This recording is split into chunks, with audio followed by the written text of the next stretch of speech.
The man from Sale playing game number 300. We'll get the thoughts of the boys in a football perspective. But Damo, I'm not a great historian of the game, but when you read comments questioning whether this man is the greatest player to ever play for Collingwood, you realise the air in which he operates. Yeah, and he's been tracking that way now for a good 6 to even 8 years, Howie, hasn't he? It was a slow burn in those early stages, but they were prepared to go with him at that time when he was drafted, and they always knew that they had a very special talent. I don't think they thought it was going to be as good a talent that he has been, and the only thing he hasn't done is win a Brownlow medal, and he's gone close on a couple of occasions as doing that. And I really like the fact he was able to get back into the All-Australian team this year. I think he's been harshly judged the past 3 or 4 years on that team. I think he's had seasons that are worthy of being All-Australian, and it was good to see him back in for a 6th time. Juddy, take us out onto the ground. You would have played a lot against Scott. From what we look up here, he has that matrix-style manoeuvre, the way it's described, where he seems to stop and the game goes past him. What's he actually doing when you're out in the ground, and how are you trying to stop a player like Scott Pendlebury? Yeah, he does make time stand still to some extent, and I think what people don't realise, they look at it and they think he knows what he's going to do. But I think he's going through a million different options at that time, and that's why the players buy into it so much that are around him, because he's genuinely thinking he's going to handle it left. Then at the last minute, he will change his mind and look for another option. But he's constantly able to reevaluate his decision-making. And there's no doubt for me he gets that from basketball, where you're dealing with a lot of players in confined spaces, and often you need really good peripheral vision on who to pass to. But he's just been an incredibly consistent player such a long period of time, and justifiably deserves his spot in the argument as the best Collingwood player of all time. Dus, we'll get your perspective, and Nath, your perspective in various parts of the ground. Nath, you're a small forward. Pendlebury's running through the middle of the ground. No one better. No one better, and he's been at the top of the game for at least a decade and a little bit, Howard. The best decision maker, bar none. I think he was like that when he first came into the competition. As Juddy said, it was a good way to put it. He makes time stand still, and whether it's his feet or whether it's his hands, he makes the right decision pretty much every time. And the fact that he can kick around corners on both feet, not only just kicking the ball straight, he's a supremely gifted player, and to have that all packaged up, he's not a fast player, but got to take your hat off him. I think he has been the best decision maker and best user of the football I've seen play the game. And Das, as a ruckman, you're starting in the middle with Scott Pendlebury there. What does he do so effective that you often see him just streaming out of the middle of the ground? I think what's underrated for me, Howie, when you're that sublimely skilled and you play the game at the pace and the style that Juddy described, he's tough. He puts his body in the right position every time you need him to as well, and wins contested balls. So he's a gun inside player, a great player on the outside as well. And then his efficiency with the ball and his ability to make decisions put him into such a rare class. And I'm with you, Damo, 6-time All-Australian. And sometimes when your standard's that high, it's hard, and you're so consistent. We tend to overlook a little bit sometimes when you just consistently play at that level. 300 games of pure gold for mine, Scotty Pendlebury. Without notice, we talk about him potentially, Damo, being the best Collingwood player of all time. We don't go back, and we don't have the history to look back on some of their players. What we can look back is against his coach, Nathan Buckley. Yeah. Who are you picking? Das, you're first. Pendlebury or Buckley? Oh, it's hard, isn't it? Isn't it? I mean, having seen so much of Nathan Buckley play, is just a phenomenal player. He's a 6-time best and fairest winner, Nathan Buckley. It's hard to get off the fence. So I'm probably going with Nathan Buckley, because I just think he's, what he did with the ball in hand, I haven't seen any player do ever. But, he'd be happy to take Scotty Pendlebury. Oh, both brilliant. I mean, I think for best individual games, or if you're picking one for one game at their best, I would pick Nathan Buckley. I think just the consistency and the length of time Scott Pendlebury's been able to do it for, I think he's done that better than his coach. So you take either. I'd go Buckley too. Again, he doesn't get the 300 games, Buckley, but he had a career in the Sandful prior to coming to the AFL, so I think that sort of balances itself out too. And the latter years of Buckley's career fell away, even in 2007, when his last game was at the prelim final in this ground, and it would have been an awkward year. So he didn't hit the line hard. Pendlebury is going to this game tonight as hard running as he's been throughout his whole life, and as effective. And I think that balances up. But I'd still take Buckley. Boys have sort of flattened the segment a little bit, Nathan. I'm going to do a jerk. 14 out of 15 went for Sam Walsh. I'm going to go for Scotty Pendlebury, because I said he's the best decision maker I think I've ever seen in the game. And I can't imagine there would have been too many better prior to, obviously, us seeing TV-type footage many, many years ago. So to be the best decision-maker in this game, I think is a big, big tick. Yeah, both absolute superstars and legends of the Collingwood Footy Club and the game. All right, we'll get into full game preview mode. But firstly, Bob Jane T-Marts, the number one team on a Friday night. Often, both not in attendance, Das, but come finals, they're both here. They are indeed. The two doctors themselves, Tom Brown and the real Dr. Rowan White. Good evening to you, gentlemen. I'm a self-prescribed Dr. Howie. I could get some flack for that, but it's a magnificent night down here, boundary side. The crowd is built right up. The conditions are still at the moment. There's a fairly strong breeze going to the Richmond end of the ground as opposed to the City end. No rain for the moment, although the Doc, who's been on the radar, reckons the rain could be coming at half-time. But, Doc, I wanted to speak to you in particular about the fitness of the players coming back tonight, in particular the three Pies and also Darcy Moore, who I know played last game, but he comes in under a slight injury cloud, to say the least. Well, Tom, you're right. I mean, players coming in under an injury cloud, particularly in finals, can be found out. But I've got to say, I think when you look at the players coming back from injury, I don't think there'll be any problems on either side. I mean, you talk about Moore with his hamstring awareness. It's a diagnosis that's very interesting. He is fine. The scans show that his hamstring was good as gold, and if he can push through that and forget about it and just play footy, I think he's right to go. De Goey, his hamstring tendon injury, he hasn't played since round 19. That's plenty of time. He's good to go. And, of course, side bottom with a testicle injury, he's been away from the game for about 3 weeks, missed one game. He's right to go. And, of course, for Geelong, we've got Colin Jasny, who's coming back after that hip impingement issue. He missed a game with that. Again, no problems there, trained fully. So both teams right to go. You can't blame the injuries tonight, Tom. Bob Jane T-Marts has a month on big deals on big brands such as Bridgestone, Hankook and BF Goodrich. So check out Bob Jane T-Marts. All right, game preview mode. We'll start with you, Judge. 3 things the Pies must do to win tonight's game, please. Pies need to play quick. Geelong are arguably the best slow game team in the competition. Their defenders zone off really well. They work for each other. They look their most comfortable when the opposition team's playing slow. And when Collingwood met them earlier in the year, they veered into that territory. They were looking for the perfect play all game. They need to take risks and be bold tonight, the Pies. The other thing they need to do is they need to get Jordan De Goey up the ground at times. He'll play deep forward, but when he does play deep forward, he's more of an anchor, a bit like a striker, I think they refer to him as in soccer, Howard. Jamie Elliott's been in really good form. Their forward line's been functioning really well with Myercheck. We know Stevenson's back tonight. They work their best when there's a lot of movement and they're creating space for each other. So need to see a mix of De Goey in the midfield and the forward line. The other thing they need to do is they need to utilise the advantage of Grundy in the ruck against Blixarves. If they see him in one-on-one contests, they need to kick the ball to him because he's got a marking advantage there over Blixarves. Well done to you, Judge. All right, 3 things that the Pies need to do to win tonight, please, Noodles. Well, did you just do the Pies? I did the Pies. Okay, I'll do the Cats, Cats. sorry. I'll do the Cats. Sorry, The Cats need to hold their structure behind me. They're the best at holding the structure behind the footy. They've got 3 tall key defenders that just need to hold, because if they get too far up the ground, they'll get cut open.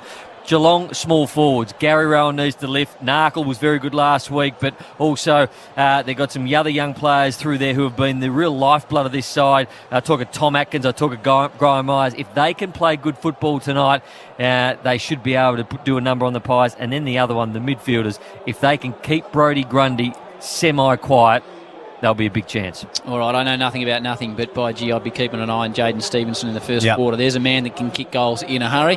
We're getting ready, but before we take the national anthem, the heat is on. Heat is on the man you just mentioned for me, Howie. When you miss 10 weeks with a gaming suspension, you come back in, you feel like you owe the team, and he would want to perform at his best tonight, Jaden Stevenson. Young man, very capable. He's going to have a big night tonight. The heat's on him for mine. Howie, about to get to the national anthem. Hamish McLaughlin standing by. The teams are lined up, full house, and no rain around at the moment, which is a great sign. So you couldn't get a better night for football. Here we go.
if that doesn't get you going, nothing will. A big house at the MCG. The two teams running around.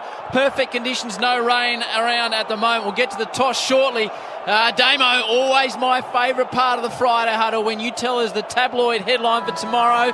Finals time, it's time for you to go to another level, Guru. Yeah, we will be able to do that tonight, I think, Howie. Because of the late omission of Reece Stanley out of the ruck, it puts the focus on Mark Blitzarves. There's a really nice nickname that he's got that works for a headline writer, Howie. So if the Cats get up, and if they are going to get up, Blitzarves is going to have to play well against Grundy. So it'll be Cats, Blitz, Pies. So we're off to a good start there for the Geelong options. And I'm not sure that's September stuff. No, it's right up there, Howie. Top three, Like a top five again. This other one, though, is next level, Das. Jaden Stevenson's obviously back after 10 weeks. Yes. So the question mark was, is he right to go, and is he going to have an impact? And so we could just sort of frame a little question around that. Stevenson back, question mark? Or is Stevenson good to go, question mark? You bet. Oh, no, that's not bad. Yeah, he liked it. He liked it too. Yeah. Look at his, He's happy. It's pretty he's good. got some strut back. The September operator. He needed a win. Let's go. That was a good one. I like that. The you bet. Scotty Pendlebury won the toss. The Pies will kick to the right of your dial. Damo. It was your suggestion, Howie. So Yes, thank and you. it was a good one. Well done by you tonight. Very, very nice work. Damo's off the hook for the rest of the night. We're just about set to go here. All right, who wins, Judge? Pies win by 12 points. All right, Noodles. I like the Pies by 14. Dust. Pies by 15 points. Okay, I'll go the Cats by 10. The Chew Man wanders in for the first time tonight. Good evening to you, Chew. Triple M Red Z. You love a final. What's happening in this one? I certainly do. Jaden Stevenson. So 8 out of his 21 majors have been kicked in first quarters. He gets off to a fly. And speaking of first quarters, this is a concern for Geelong. Their past two finals in first terms have been outscored 1-4 to 11-4. So that's a differential of 60 Sorry, he's going to points. jump in true for a sec. Jed Hughes has come out of the warm-up. He's got a horrible limp up. And we'll find out if Doc's got an idea what's happened. But he's limping off the ground before the first bounce here, Jed Hughes. And he looks sort of almost lame. Dr. Rowan White, what's happened down there, Doc? Yeah, Jed Hughes coming off with the physio and the doc, a little bit lame on that left side. I think it's an ankle. I think he might have twisted his ankle just in the huddle before the game. The docs are looking at him, looking to take off his boot. We'll give you an update shortly. Bob Jane teammates, Dr. Rowan White, Tommy Brown down there at ground. The ankle would be the best possible result out of that. Would be, yeah. He could be able to Moving reach a little that. bit better already, perhaps, Duke, don't you reckon? Yep, he's just redoing his Well, he's not laces. going down into the room, so that's a big plus for the Cats. In fact, they're thinking about getting him straight back on. So Jed Hughes goes back onto the ground. Joel Selwood comes off the wing. Very keen to get Hughes back out there. In fact, Joel Selwood stayed out there. There hasn't been a player come off, has there? Well, this is a scandal, Duke. It's just, that means there's an extra player on the ground, surely. No, they've got 3 on the bench at the moment. Oh, he's calling one off. So at the moment they've got an extra man on the ground. Zach Tui's coming off the ground. They're going all the way to full back. Hughes. Welcome to your big final to Zach there's Tui. a bit- Get off the ground, Zach. Exactly. See you later, Zach. Not a spare seat left in the house here at the MCG. Gone straight to Jamie Elliott, Duke, so obviously that's a pre-organised lockdown job. Been very good, Elliott, the last couple of weeks. Probably the best footy he's played the last 4 years. So Hughes straight down the goal square to Elliott where he's standing, and Tui comes off.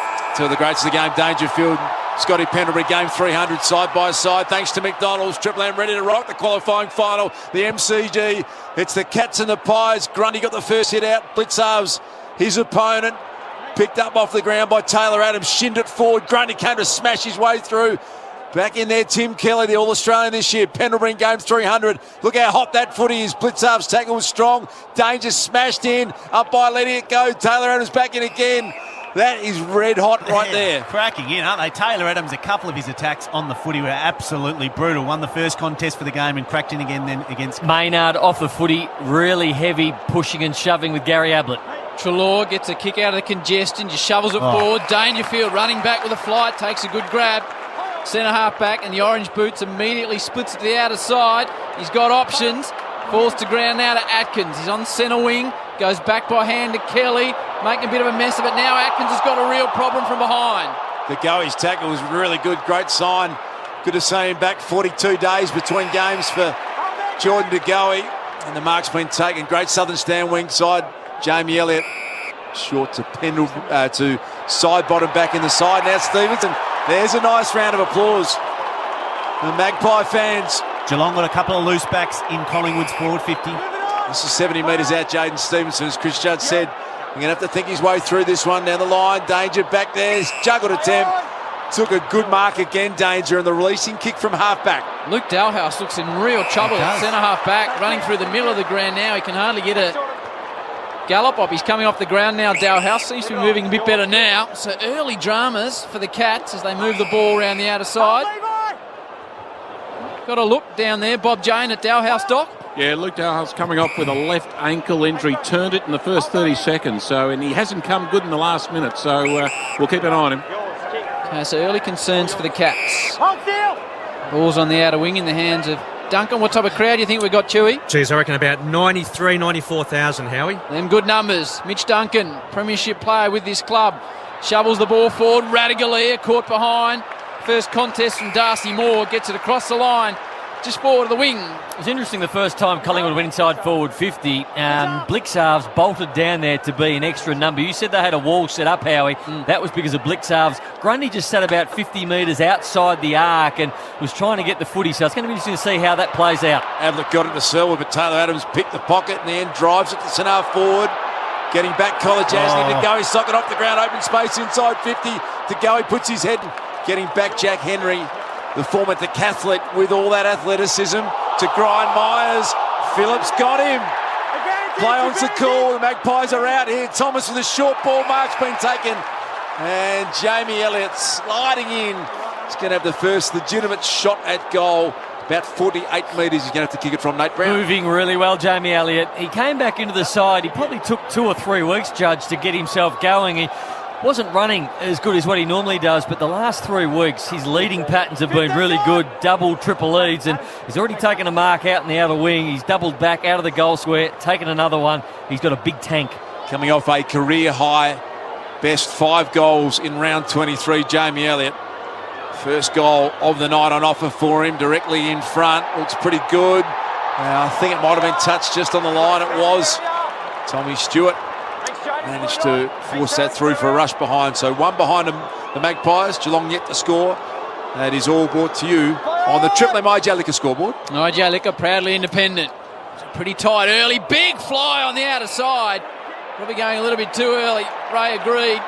Pendlebury in 300 will get the free kick. Outer wing. 2 kicks from home from the Collingwood champ. He points forward, looking for options. That laser-like left foot, this time he just chips it up, puts it to space. Grundy's the target, nearly brought it down. Taylor in defence by hand. And now the Cats push it out of defence, and it's effective because it goes to Radigalia on the outer half-back flank. Big Asava's got it. Big presence, capable of doing some damage in a final, you'd think. Talented young man, kick to the outer wing, southern stand side, rough head back there. Former Bulldog premiership player, worked a little 1-2 with Levi Greenwood. Now he comes back around, heading out to the members' side. Jeremy Howe has got a target. Hoskin Elliott's got it. Half back. Selwood mans the mark. The hard-running wingman in Phillips. They cut back through the corridor. Grundy right in the centre of the MCG's taken the mark. Goes short to Crisp. A lot of Cats numbers folding back at half-back, so they're still in their defensive half of the ground, the Magpies, despite a lot of possession. That is a good-looking kick out to Greenwood. Now he centres it inside. Myercheck, well done defensively. Myers for the Cats did well. Parfitt kicks it out. Maynard back there. Looks like he's had a fresh finals haircut, Maynard. Going to dump this one long down the line. And Stevenson fisted away from him. Harry Taylor picked up. Elliott centering ball. Hoskin Elliott now 20 metres out. Tried to sock it off the game. Didn't get boot to ball. Ricocheted back. Cats defence under all sorts of pressure. Hughes was tackled. And Main was involved in that.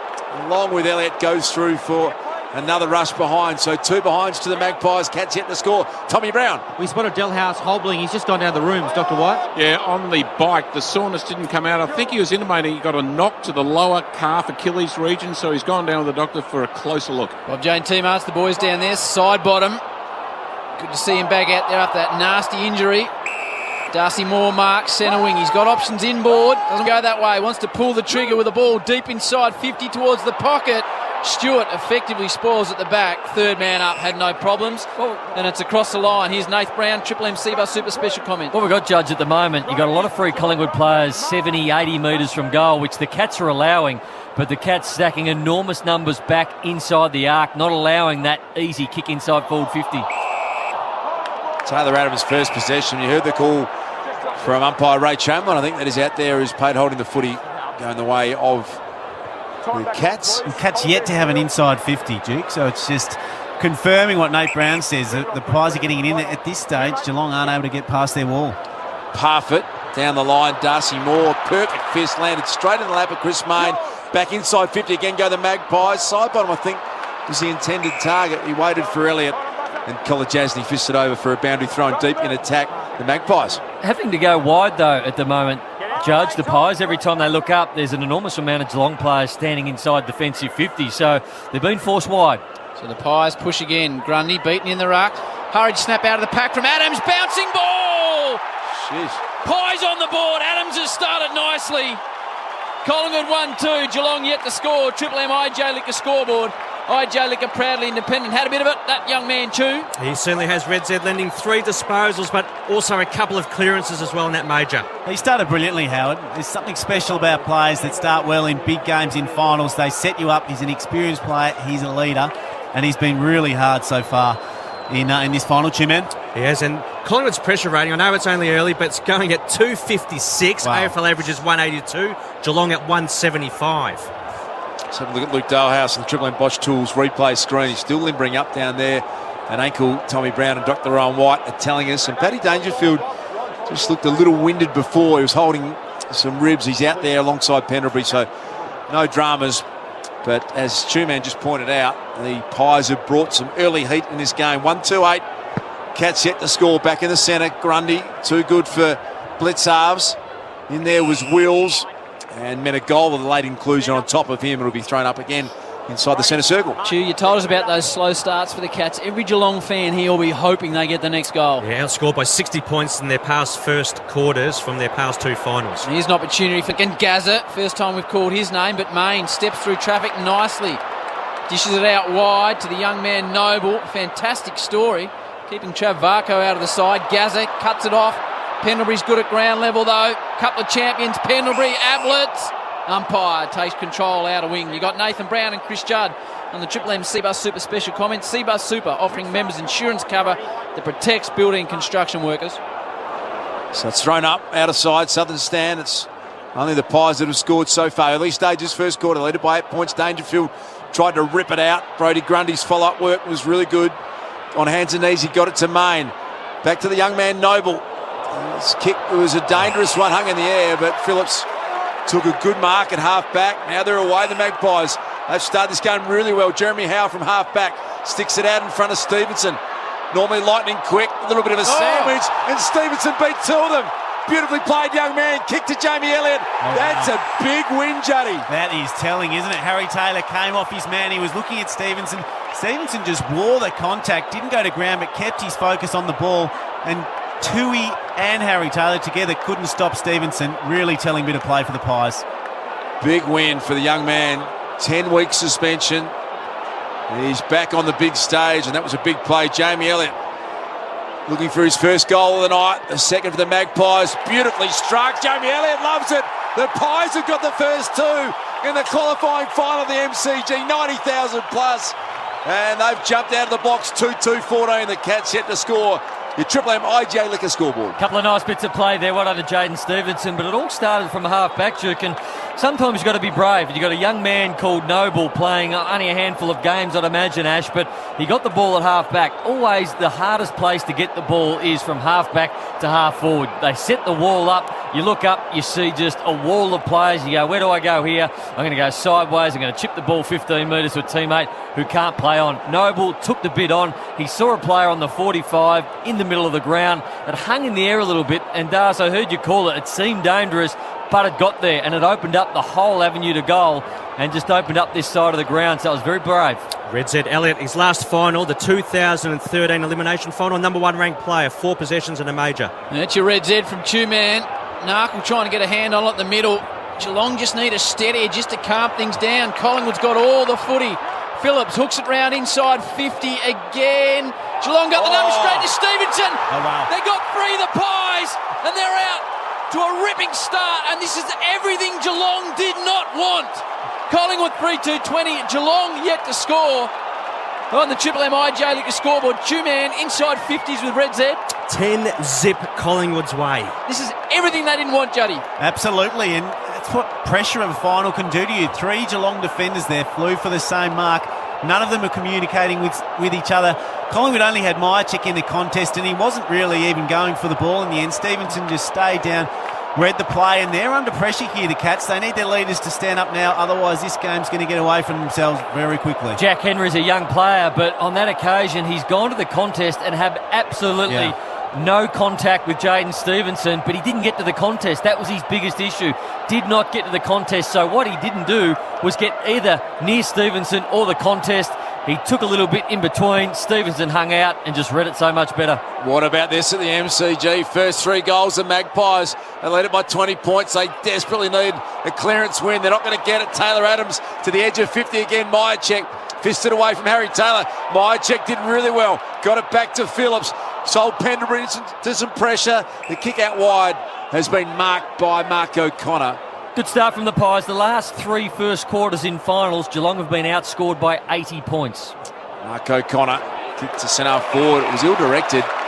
Tom Hawkins didn't get a look at it. The brave mark taken by Chris, but he spears one through the middle of the MCG. What are the possession numbers overall, Chew? 50-27 Collingwood's way.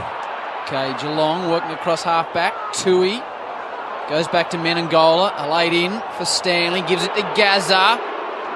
Some people booing in the crowd. I don't know why. I don't get it, but it's a good kick and it finds Duncan on the outer side. There's a beautiful ball from Ablett.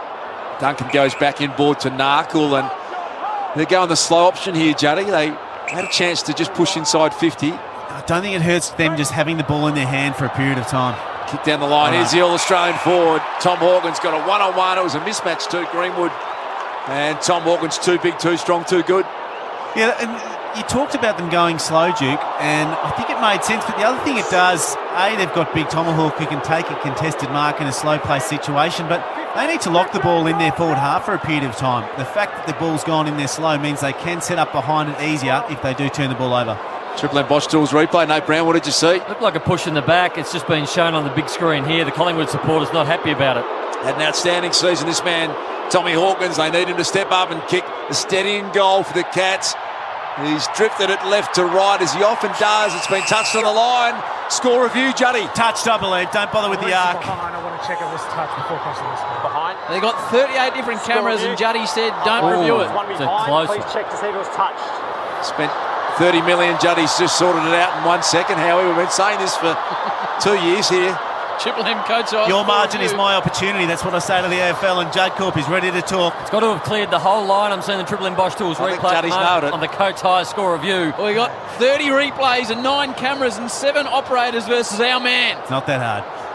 Which gone confidently. The judge called it in a nanosecond. He did, but he There's has got smoke coming out of the arc down there at the moment. Howie. First time they've really been under Big test pressure. for the arc. I think they might need to build a second arc, I think. No, Judge got it. He got it, so it's a behind. Geelong are on the board. You know who had an arc, Duke? Noah. He did. I'm not sure the relevance of that. He did have an arc, reportedly, if you believe that book. Howe drives it out of defence. Parfitt kicks it straight into side bottom's face. Now comes to the wing, an important ball to be won. Going in low and hard is the free kick going the way of Myercheck. It goes against Henry. Everything going the way of the Pies at the moment. They lead by 19 points halfway through the first term. What a great player Brody Myercheck's become. He's played every game since debuting in round 11 last year. Only around in the VFL. He's already got 65 career goals in that time. Brody Grundy stands up down the line. Front and centre, Josh Thomas. Blitzarves winning it the other way. Starting to get their hands on the footy now, the Cats. Ablett down the line again to Hawkins. Beautiful pick up from the big man to Henry. Dalehouse back on. Can he get past Greenwood? Tackle has drifted a little low. And the free kick goes the way of little Lukey Dalehouse. 65 out from goal. And back on the ground after an early issue. Dalehouse needs to hit a target inside 50. Elects to drop it high into the pocket. Hawkins at the back of the pack plays the role of the rover. Dishes it out towards the crisper, who's played a lot of games in a row. Hooked across to Kelly, and his kick doesn't quite have the length, and Main marks in the defensive goal square. Geelong are one behind, Collingwood a 3-2 on the Triple M IJ Liquor scoreboard. IJ Liquor proudly independent. Jeremy Howe, ball in hand, deep in defence. As Tommy Hawkins picks himself up, sucking in the big ones. Howe's going to get this one out of defence as far as he can, sliding in front to go. He couldn't complete the mark. At the back, Zach Tui. Super impressive player, Zach Tui. Down the line, Brian Myers has claimed the mark, so the kick didn't have much margin for error until he hit the target.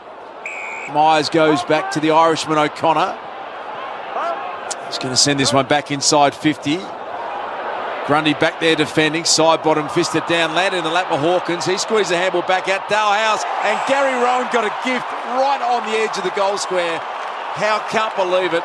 Man in front won the day. It was a bit of luck, wasn't it? They were chipping the ball around the Cats, keeping it alive, and a nice handball from Tommy Hawkins. He looked like he was going to be run down, but just took that little bit of extra time with the footy. Sometimes you can almost allow the tackle to come to you, and you've got that extra second to make a better decision. Gary Rowan, 24 goals for the. He only kicked 3 since the bye, and that is a good one for the Cats. Good one for Gary Rowan. He kicks the Geelong Footy Club's first of the qualifying final. They're 1-1-7. The Pies are 3-2-20. Triple M IJ scoreboard. You can see what Jeremy Howe was trying to do. There was a contest 30 metres out from Geelong's goal. He went back to sweep on the goal line, which is a really important thing for a defender to do, so that no low-sized goals trickle through. But when you've got your teammate standing 10 metres out from goal, you're actually better off manning up on him. You can still get back to the goal line if need be, but it just stops your opposition member taking an uncontested mark like Gary Rowan did on that occasion, 10 metres out from goal. Around the grounds to Manchester. Chewy, what's happening in the cricket? Yeah, we've got a bit of rain as we speak, How we've got a full deck of covers. So England trailing Australia by 474 runs with play yet to commence, 9 wickets in hand. Okay, the Monopoly game at Macca's is back and bigger than ever. Visit maccasplay.com.au for full terms. Can Geelong get another one to edge their way back into this one? Selwood at the fall of the ball. Should get a free kick for high. Does. The Warrior skipper, already 3 premierships at this club, one in his first year in 07. Into Dangerfield, yet to win a flag. Drives a low ball inside 50, gets out the back, and there he is again. Gary Rowan at his new club could kick 2 in 2 minutes. Well, 30 out, directly in front. Sorry, he read that one really nicely, Gary Rowan. He realised the ball was going to travel just that extra little bit, and when you've got the pace that he has got, it pays to pay him where he's been playing out of the goal square, because nobody's going to beat him off the mark, and if he marks the footy, he's in goal scoring range. Should kick it from only about 28 metres out to really tighten this one back up. Rowan trots in, shanks it horribly. That is a terrible kick. Misses everything. Noodles. Just one of those sliders, Howard. Let's have a look at the Triple M Bosch Tools replay. Everything looked straight. It was just the ball drop. The ball drop just went a little bit to the right. Doesn't take a lot, as we heard with Steve Smith pre-game. Hard to miss the whole lot from 20 metres out, Brownie. That's quite extraordinary. Blitzar's picked up the handball, back to Henry. Here come the Cats back inside 50. Rowan's going to try and launch at this one. Got hands on it, then won it at ground level. Well played. Dished it off to Dalhouse. He's wrapped up by Treloar. So another ball up inside forward 50 for the Geelong Footy Club. What did Gary Rowan's miss have to do with Steve Smith? Well, Steve Smith couldn't figure out where his foot was or his shoe was if it wasn't aligned with the New Balance sneaker. Right. That's what we got told pre-game. I still don't see the link. McDonald's Triple M Rocks footy. I don't see the link to Noah Ark. It's a fair call. Free kick too high. Now the Cats are coming. They're not happy with the treatment that the skipper's getting. And Degoe gets shoved out. And Joel will get a free kick, his second in the space of a couple of minutes. That one well deserved. Has he got the distance in the Warrior legs from 52? Not for mine, I don't think, but he's telling the umpire he wants to take the shot. He's going to take his full 30 seconds, but he's lifted along with Dangerfield and the other leaders from Geelong. Radigalia in the scene down deep or not? I can't see him. He's not. He goes the short ball now. Coming out with a double fist is Darcy Moore. Gets the distance of a kick to Goey. Haven't called his name so far. He's slung across the line by Stewart. Bit of feeling in this one now, and Geelong will keep the ball in attack, but they trail 3-2 to to 1-1 on the Triple M IJ Liquor scoreboard, 21 into the first term. Powerful tackle it was from Tom Stewart. The Cats have lifted here. With a lot of play in their forward half. All of a sudden, Tim Kelly, Selwood, Stars combining there. Selwood's kick landed in Pendlebury's lap. He thought he'd claim the mark. Play on now. He's coughed up the handball. Dangerfield bombs to the goal square. Free kick. Oh, downfield. Certain goal coming up Geelong.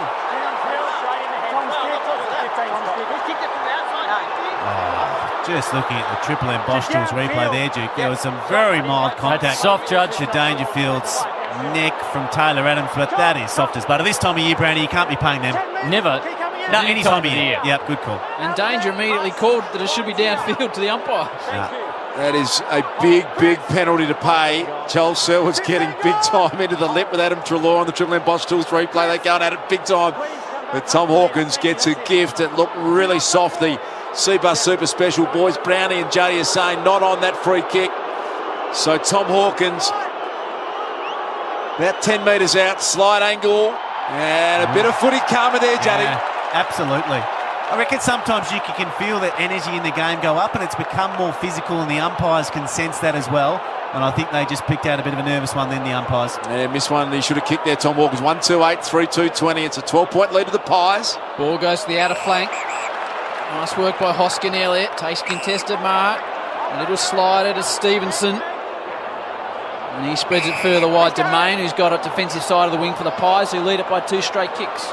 Side bottom on a long searching lead down the southern stand wing side.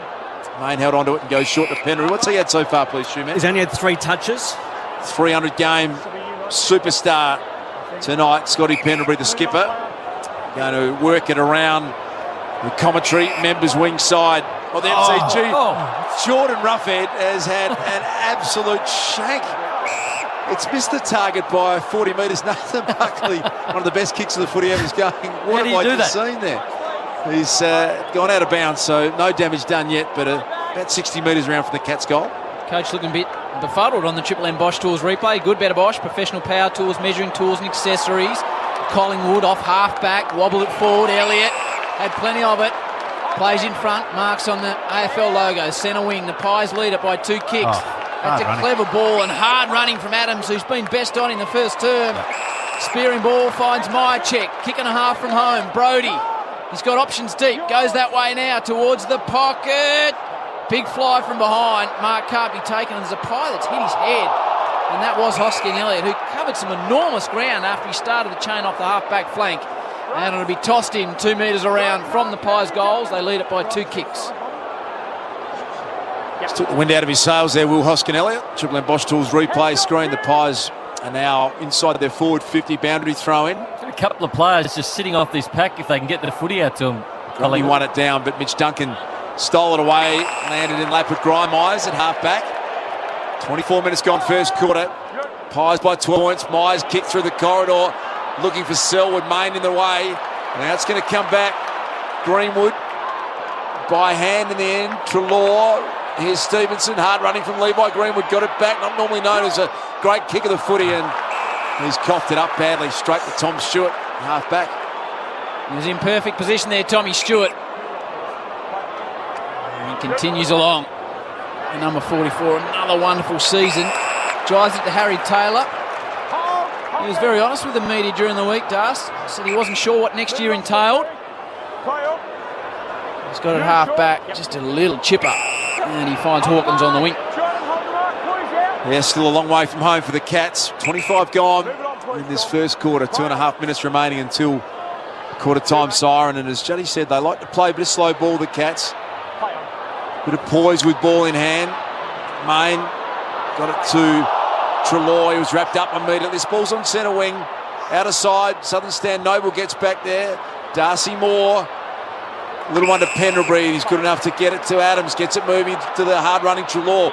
More possessions than anyone in the AFL this year. And there is Stewart, who is effectively loose man at the moment, Brownie, and he's too good a player to leave in that space. Yeah, it's an enormous amount of numbers back for the Cats at the moment. This is a good transference of play. They went aggressively into the middle of the ground to blitz halves. Now to O'Connor. Now Duncan on the wing. They got men out. Oh, misses Kelly. Keeps it in though. Does Tim. Left foot ball. All Collingwood down there. Howe perfectly positioned in front of Rowan. and takes a nice mark. Mark Howard, Luke Darcy, Chris Judd, the two-man Nathan Brown on the boundary. You got the dock. And Tommy Brown for Bob Jane T-Marts. They've got a month of big deals on big brands such as Bridgestone, Hancock and BF Goodrich at our good buddies at Bob Jane. Early numbers coming through, 91,266 in the house at the MCG. What a sight it is. And it's a beautiful night as it turns out. Mel Blitzarv's effective fist right through the players' interchange race on the wing side here at the members. And it is 3-2-20 Collingwood, 1-2-8 the Cats, 12-point lead. We've got 1 minute and 8 seconds remaining until quarter time. It's the Pies who jumped out with the first 3 goals, and the Cats have steadied since then. Grundy with strength opposed to Blitzarves. Phillips has been pretty good early. Wills ran into some heavy heat from Duncan, and it will be thrown in a bit further advanced. Two-man. Dangerfield, number 1 ranked player for the Cats, 7 disposals, and for the Pies, their leading ball winners are Main with 9, Adams 8, and Amajan Phillips with 7. It was expected to rain pretty heavily at the MCG tonight. Not a drop at the moment. The only rain in Manchester. The cricket not got underway to date. Centre wing, AFL logo. And the players will hand the ball over to the ump. What are the clearances, Two-Man? Sorry to interrupt, Howie. Looks like the Cats are getting smacked out of there. Where they were at one stage, they were down 6-1. It's currently 7-4 Collingwood's way. Grundy with strength out of the middle to Treloar. Under pressure, Collar Jasny. Here's problems. Side bottom, little hand pass. Elliott's going to kick another one. Don't hand pass it. Jamie kicked the goal. And he does. 2 for Jamie Elliott. Thought he was looking for a real ridiculous handball at one moment there, but he wised up and kicked his second. Collingwood, nice start now, 4-2-26. Geelong 1-2-8. And that is with about a minute to go in the first term on the Triple M IJ Liquor scoreboard. That's the second occasion tonight where Geelong have had numbers back, and that's what they want to do right now. They want to get enormous numbers back behind the footy in their defensive 50. It's always been their game plan. Collingwood have kicked 4 goals, but on 2 occasions tonight, the ball has come in with a quick-fire kick. Geelong have had more numbers, maybe 2-on-1, 3-on-1, but they haven't been able to clear the footy. On that occasion, 2 Geelong players went up. Again, Myercheck was the only one who stayed down, got the ball at ground level, ended up kicking a goal from it. The other one I remember was Stevenson, a 2-on-1, and then it goes into the forward line again. Stevenson, 2-on-1, stays down when his opponent went up, who was Henry at that stage. So at the moment, Geelong are getting enormous numbers back defensively, but they're not using those numbers. 29 seconds until quarter time. 3-goal lead to the Pies. Great start. Narkle wins the clearance. Can they get a mark here? And a late shot at goal. Jeremy Howe. Brilliantly done. Superb defensive mark. Spears this one out in the Pendlebury direction. Oh, what a mark that was. How effort was that one-handed grazing, wasn't it? Superb effort. Just a one-handed pluck from Pendlebury.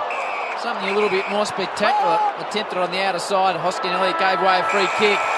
Two-man, what did you tell us before the quarter started about Geelong and finals recently? Yeah, their past 2 first terms prior to tonight, they've been outscored by 60 points in first quarter. So past 3, Howie, they've been outscored by 78 points in first terms from their past 3 finals. Well, they've given up 3 goals early. Collingwood 4-2-26. Jamie Elliott's got a couple. Geelong 1-2-8.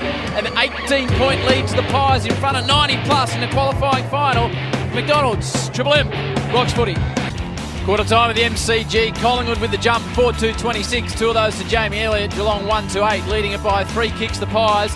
And on the Triple M Installer Ream scoreboard, Bob Jane T-Marts has a month of big deals on big brands such as Bridgestone, Hancock and BF Goodrich. Bit happening in that first term, Tommy, especially before the bounce even started. Everyone okay? Everyone's relatively okay, Howie, which is good. Both sides with a clean bill of health. Dalhouse, the Cats' only concern. Hobbled for a bit, but worked his way back into the game. Dr. Owen White, have you spotted anything in particular in regards to both sides? No, everyone looks fine. Dalhouse got a knock to his lower calf ankle region. In fact, I just saw the trainer take out an old boot to Dalhouse to that right foot. So he's got one dirty boot on the right and one brand new boot on the left. Obviously, the new boot's a bit uncomfortable, Tom. All right, thanks to the boys down there. Social media blowing up that they're having trouble watching it on the distinguishing between the two sides. I haven't found it a concern, Juddy, for you? People love to complain these days, Howard. They do. Outrage police are back in control. I think they should sit back, stop whining and enjoy the game. Well, tell me about the game, Noodles, quickly before we get underway again. Well, I thought Collingwood were clearly the better side in that first half. Geelong wanted to get numbers around the footy and then defensively inside their defensive 50, but Collingwood just played a pure game of footy. Had to go wide on a couple of occasions, but Geelong didn't use the extra man they had in defensive end. In fact, it was probably a hindrance in the end, but Collingwood looked sharp. They used the footy better. They spread Geelong with the football, and to be honest, Geelong are lucky to be this close. It's a 3-goal margin right now. That's probably the only thing that's kept them in this game, the fact that Collingwood didn't put them away. I agree, Brandon. I think the way Geelong is setting up, they're hoping Collingwood lose this game rather than the Cats coming out and trying to win it themselves. Good way to put it. Your Triple M C-Bar Supers. Red Z, lending, G-Man. Jamie Elliott, number 1 ranked player on the ground. 6 disposals and 2 majors. Dangerfield, leading ball winner for the Cats with 7. Looks like he's starting on the bench. Jamie Elliott alongside Adam Treloar. Triple M Red Z lending stats. Red Z lending loan specialist for the self-employed. Here's Luke Darcy on a Friday night. We're ready to get the second quarter underway. Impressive start to this game. The Magpies, big qualifying final. Over 90,000 in the house. Perfect night at the MCG. And the Magpies with an 18-point lead. Radigalia. Grundy too good. Taylor Adams first possession. Well played. Big Asava though, got it. And then just hacked it forward. Edge of the 50 ball. Main went back courageously. Ablett wrapped him up with a good tackle. Haven't seen much of the Little Master so far, Two-Man. Is it just had the 5 possessions? Hasn't hit the scoreboard to date. Braden Maynard doing a really good job there, Duke. Grundy working in his defensive zone in the ruck to Wills, to Adams, who's been outstanding in the first term, kicked an early goal, showed some influence. Harry Taylor with a reverse barrel, not easy to do. Lands nicely though to Atkins. 60 from home, chips it towards the pocket. Well done by Roughhead, affected a spoil. Now Moore looks for the boundary line. Does it cleverly, just keeps it in. Pendlebury and Kelly. A couple of all Australians this year, and neither can win that battle. So the umpire will toss it up just inside the boundary, about 49 out from the Cats goal. Braden Maynard really focused on going to Gary Ablett. If I was Chris Scott, I'd push him in the ball, on the ball a couple of times. Just test Maynard's resolve out. Adams emerged with the footy, got it back to the youngster in Noble. His father, David, very key part of the footy department at the Brisbane Lions. They've got a big final up there tomorrow night at the Gabba.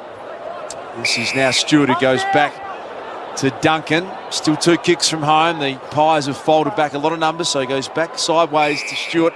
AFL logo, members wing side of the MCG. Play on's the call, so nothing apart from a long kick. Big pack down there. Radigalia, Grundy. First hands Pendlebury, got it back to Darcy Moore. Under pressure, Maynard. Ablett wrapped him up, and they maintain another opportunity inside forward 50 to the Cats. Massive start by Taylor Adams, Judge. You said you love the fact that he came to play early. 10 disposals, 6 of those clearances so far tonight, and he's kicked a goal. 18-point lead to the Pies, early stages, second term. Elliott's got a couple with the black and white. Kelly grabs it out of the ruck contest, shovels it forward. There's a shot towards goal. In the end, it rolls across the line a metre round from the goal, so it'll be tossed in with Geelong in attack as Adams and Kelly have a bit of push and shove on the Triple M Bosch Tools replay screen. Teams love this repeat possession inside forward 50. Just apply a bit of pressure on the defence. Cats won't mind. There's Tom Hawkins, grabbed clean possession out of the ruck, touched off the boot. Ended up going through for a minor score. So the Cats applying a bit of heat here, early stage of second quarter. They're 1-3-9. The Magpies 4-2-26. Triple M install the Ream scoreboard. Collingwood run the ball out of defence. Maynard, wobbly old kick. Grundy marks well in front of Radigalia. How's he going on the Red Zeds, Brodie Grundy, Chew? He's had 4 disposals, leading the hit-outs 12-2 versus blitz halves. So dominating in the ruck, as you'd expect. Pendlebury, short to Wills. Now Maynard charges through the middle of the ground, hits Stevenson wide. Good lead presented from Stevenson. Opposed to Stewart. Now side bottom got off his man, and they've picked a few gaps through the defence of the Cats here. Side bottom usually a beautiful user of the ball. 52 metres out. Called to play on. So he dumps this one down the line. Meyer check from behind's competed well. That's a good mark. Jack Henry in front on the second attempt. Claims the mark. About 30 metres out from his own goal. Does Henry, sends it long down the wing. More Radigalia contest. A little youngster Noble, just his 4th game in a big final, picked up by Roughhead. Back to Noble. Crafted a kick round the corner really cleverly. and found Main. Who immediately goes by hand to Pendlebury. Danger here for the Cats. Coming from behind, Stevenson. Well done, Duncan. Retained his composure. He was under pressure, one-on-one in the square. They're going to come back again, though. Howe from 45. Long ranger! Jeremy Howe, take a bow. Collingwood have got their 5th. And this is real concerns now for the Cats. 5-2-32, Geelong 139. Triple M installer Reams scoreboard, solar continuous flow and storage hot water Reams, Australia's favourite. Well, you talked about repeat entries and the importance that teams place on them, Duke, and that's exactly what Collingwood got instance. They were able to put enough pressure on the ball exiting their forward 50. Howe swooped on it. It was a 2v1 for Collingwood, and they just looked too strong at the minute. One bit of play that concerned me just prior to that goal was when Main took the mark out here on the wing.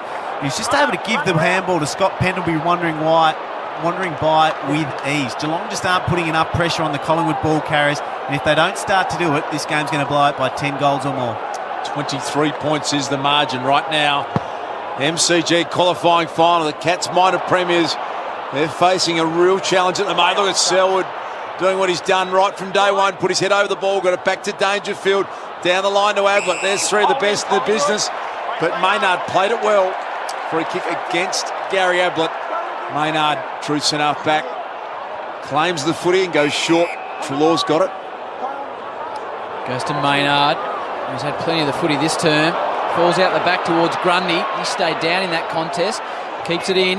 Main does well to do the same. Now Elliott, little check side kick. Had a little bit too much on it, but it lands in the hands of Sidebottom. Another one here will kill the Cats. Looks towards Stevenson. Good spoil from Henry. Gets it back out the defensive 50 and across the line. There's so much talk, Juddy, about the slow starts the Cats have had. Every one of their supporters at the moment is going, oh no, not again. Are the players thinking that or not? I think they are. And I think part of it is to do with the fact that Brownie keeps pointing out they're just flooding numbers back and expecting they're going to be able to turn the ball over. And at this stage, it's not working for them. Updated crowd numbers just a tick under 93,000 in the house. Noble short. Mark wasn't taken by O'Connor, the Irishman. Kolajasny got back. Duncan spirals one out of defence. Centre wing. Selwood and Ablett ran into each other. The ball spilled to the ground level. Ablett's now been claimed and gone. Maynard all over the little champ at the moment. The thing is, Judge, when you flood numbers back down in Geelong, because the ground's so narrow, it's a lot longer, but it's skinny. You can quite easily defend that. You look out here how wide the MCG is. You flood numbers back. There are still so many spaces just outside 50. You can kick the football. You don't get those kicks down in Geelong, and that's what is hindering Geelong right now. They're defending like it is down in Geelong. Hence finishing on top. They've probably got a pretty strong argument that they should get a home final, but anyway, that's a debate for another day to ask. Nathan Brown, Chris Judd, Triple M Seabus Super special comments. Seabus Super offering members insurance cover that protects building construction workers. You're a declare to the Triple M family where you live, Howie? I live down near Geelong. I don't go for Geelong, but I think they're a bit stiff. So playing up to his home audience a little bit, Juddy. It sounds who will be burning houses in Corio at the moment. Sidebottom's going to send the Pies inside forward 50 again. To go, he hasn't had much of it. Now he picks it up, goes with a banana from the pocket, bounces to the goal square. And Henry got back and just rushed it through. They are dangerous at the moment. Collingwood 5-3-33, Geelong 1-3-9. That's an even 4-goal lead on the Triple M installer Reams scoreboard. 7 minutes gone, second term. Solar continuous flow and storage hot water. Reams, Australia's favourite. So what can Geelong do, Nath, to just shake things up a bit here? Well, they need some more numbers around the footy, because at the moment they're not being able to move the ball from half back to half forward, because when you put so many numbers behind the footy, everybody starts behind the football. So you look up in the middle, you got maybe 1 or 2 players to kick to, but that doesn't allow you overlap. That doesn't allow your players running past for the handball. So that's the thing for Chris Scott to decide right now. Do I stop getting numbers back behind the footy, and do I play more of a one-on-one game to get us back in this? I don't think it's that point yet. 4 goals, not insurmountable. I think they can get back, but if the Pies kick the next 1 or 2, then Chris Scott needs to change the way he's playing. When you speak like that, I think you should have been a coach. But then I know more about you and I'm not so sure. Free kick for deliberate out of bounds on the outer side. Goes to Wills. He goes very short to Sidebottom. What's his numbers, Stu, coming back after a nasty one? 7 possessions, 5 marks, Red Z. Okay, good to see him back out there, the champ. Had a massive final series last year. And his kick inside 50 is fisted away across the line. Here is the Chew man. Yeah, Howie, so the past month, Collingwood have been averaging plus 55 in uncontested ball against their opposition. Tonight, they're already plus 43. Running with a new brown bomber jacket tonight too. Yeah, Doc White likes it. He made a positive comment about it. And good touches, the two-man. He's a finals operator. Our man, the two-time day, two-time night statistician. Soccer off the ground, Myercheck nearly created something from nothing there. 5-4-34, 139. The Magpies dominating on the installer room scoreboard. Tell you, it's been good, Myercheck, Juddy, against an extra number. He's competing really well. Really well. Yeah, underrated player, brought into the club as a backman, but now he's becoming a really serious forward for the footy club. You look at the statisticians, though, the two-man, the Swamp, Joshy Kay, they don't typically roll as a stylish bunch, no? I think it'd be fair to say. As the ball's driven along the wing, is that fair enough, Stu? That's a clip. That is fair enough. Do you think Howard's qualified to give you that clip, given his history of fashion expertise? That's a fair comment as well, Juddy. I think the statisticians typically whip down the dimmies when they're got a sale right? on. That's where they get their typical attire. G. Ablett come up onto the ball, Howie. I like that move. It just looked like he was starting to get ragdolled a bit by Maynard down back. At least I buy my own clothes, Chris. Okay. Money bags now. Got the 6x6 into it, has he? Super special comments team. We've got Chris Judd, Nate Brown back there in the back row, Narkle. Cats go forward to 50. Great courage. The Pig Greenwood. That was superb. And the degree of difficulty on the mark, Nate, he really had no look at the ball, just committed his body and took a great mark. Swirling around, the eyes would have been in the lights as well. Almost had to guess where the footy was in the end. It's one of those ones where you can look silly if you don't take it, but enormous courage. This is Scotty Pendlebury, the skipper. Game 300. Spears it out to Brodie Grundy. Beautifully executed kick. The big man's got it. Goes inboard. An aggressive ball is good to the crisper. How many games has he played in a row, Chewy? It's a lot. This is 121. And they're good numbers. To the crisper. Goes towards Elliott. Does well. Keeps his feet in the middle of a couple of cats and immediately butters up. Gives it to Myercheck. Hopeful hand pass to Treloar. Does brilliantly. Adams has already got one. Adams has got two. Wow! Collingwood destroying the Cats at the moment. 6-4-40, Geelong 139, out to a 31-point margin. You said this was the worry, Chew. Wow, it is coming to roost at the MCG tonight. That's all on your Triple M installer room scoreboard. He just looks like a man possessed at the minute, Taylor Adams. There's two parts of playing well. There's the preparation, what you do Monday to Friday, and then there's the decision players make on game day to actually come out and play well. And he's made that decision tonight. He's been electric from the very first contest. He's been physical, he's been tough, he's run incredibly hard, and at the minute he is clearly the best player on this ground. Adam Treloar cops a little bit of flack for how much his possessions don't count. I mean, he's been instrumental tonight. I mean, to take that handball and know that Taylor Adams is going past, sets up a goal. It's a goal assist. He has used the ball well tonight, Treloar. 31-point lead to the Magpies, but Tommy Brown, a bit of drama for Collingwood as well. What can you tell us? Das drama, boundary side. Jordan De Goey, he's just gone down the race with the Dr. Rowe. Did you notice anything? Not sure, Tom, except he got a lot of work in that hamstring in the last quarter. I'm not sure what's going on. Doesn't look good. Hasn't played for 42 days, Jordan De Goey. We'll find out. Dr. Rowan White, always all over it. Going back to the flight, Jeremy Howe. They can do no wrong, the Magpies. That kick, though, has found Narkle. And Narkle can reload again. Back inside forward 50 for the Cats.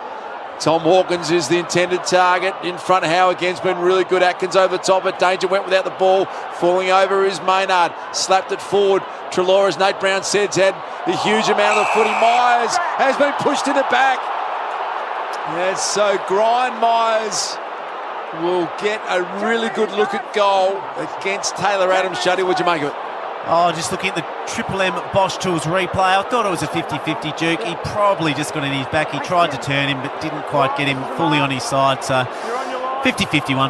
Right on his distance here. He can only kick about 35 metres, Brian Myers. It's an unusual kicking style, Brian Myers. He really arcs out and then drags it back across his body. They need a goal desperately, and he's nicked the left-hand goal post. And it just goes from bad to worse. 1-4-10 Geelong. 6-4-40 Collingwood. Triple M installer room scoreboard, 13 gone, second term. Got a bit of the Matty Sucklings in it, that kick, doesn't it? Yeah, it does. Arcs out. Bunny early days. I don't think he'll get the call to go punting in an NFL team. No, Chris. Doesn't seem to be that way, does it? They don't take 30-metre jam tin jobs typically in the NFL. Apparently not. Okay, so Grundy's got her on the half-back line. That's what you get on your Triple MC Bus Supers. That's a lead from Chris Judd. Down the line towards Myercheck. He's battling away a couple of cats. Not getting a call from Nathan Chapman's Cooking Academy. Pro kick's not on the line. And it's across the line. Any sign of Jordan to go there, Bob James style? No sign, unfortunately. Howie's been down there for about 5 minutes. Just for some context, he was receiving a lot of work on the hamstring late in the first quarter. In fact, he got a couple of tablets from the doctor at one stage, so it might have been an area of concern. Hey, Tommy, just asked the doc, was that what kept him out, the hamstring, for the last 42 days, Jordan De Goey? That's correct. The tendon of the hamstring, which is the worst type, Luke. All right, Dr. Rowan White there, the best in the business. Tommy Brown, the best in the business.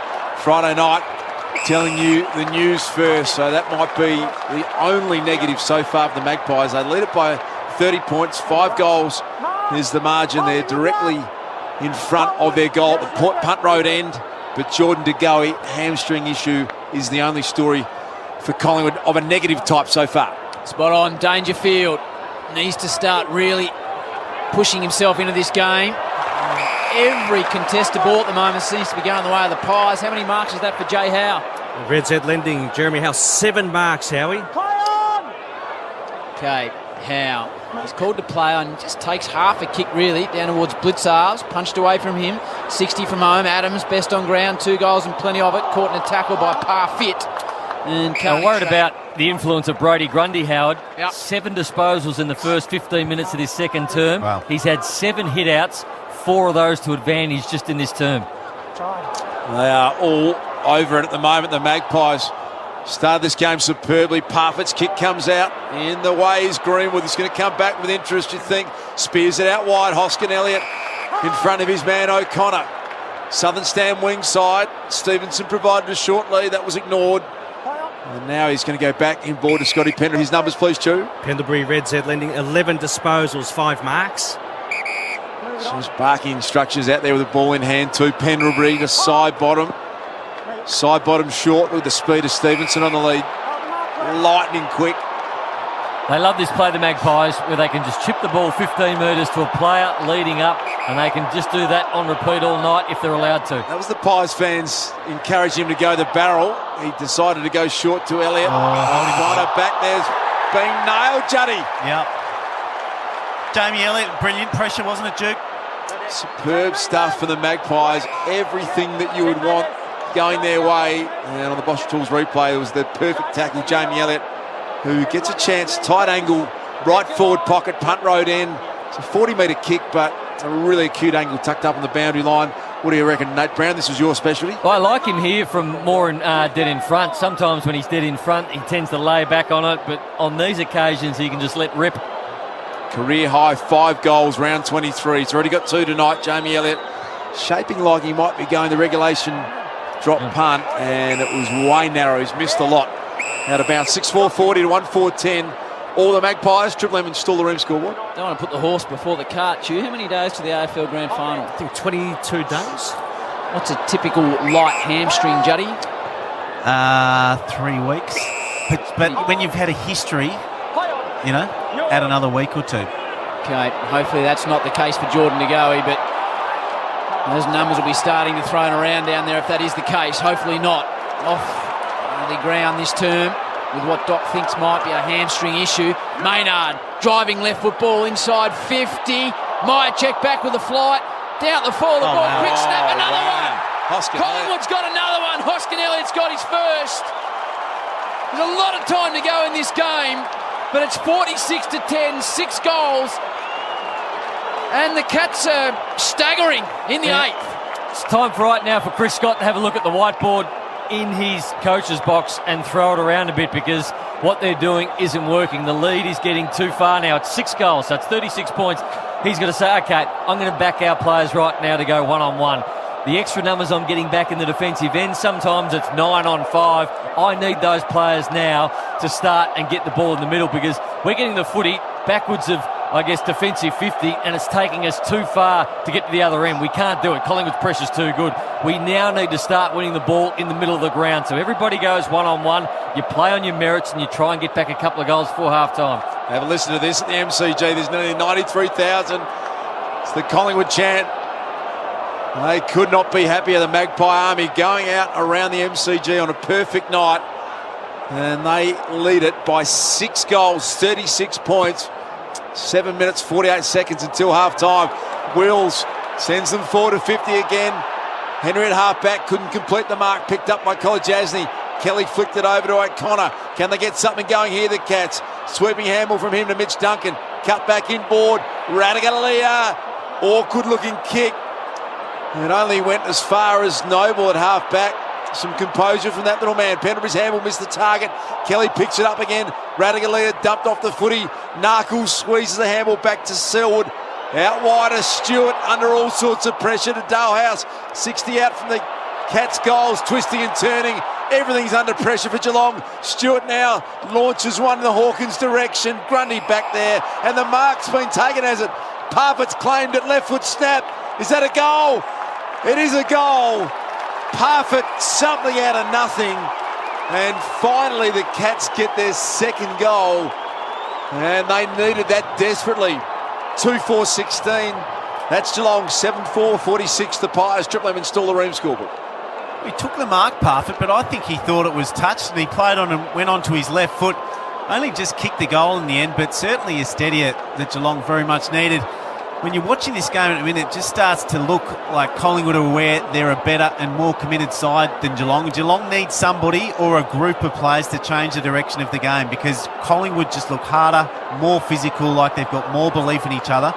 Geelong need to get another 1 or 2 in a row just to start to build some belief back in going in towards half-time. Bob Jane, teammates, T. Brown. Jordan De Goey still in the rooms, and Jaden Stevenson's just gone down the rooms, although the Collingwood doctor is on the bench, so hopefully just for a stop of some description. Gee, I presume by the fact I'm seeing Craig McDermott batting on the Triple M Bosch Tools replay, there's no action in Manchester? Still have a full deck of covers, Howie. Just Red Z lending. Low numbers for Geelong in this quarter. Selwood 3, Dangerfield 2, Ablett 1. Overall, they're down by 37 touches in this second term. They are playing an old test match on Vision. Graham Gooch bowling at the moment to Craig McDermott.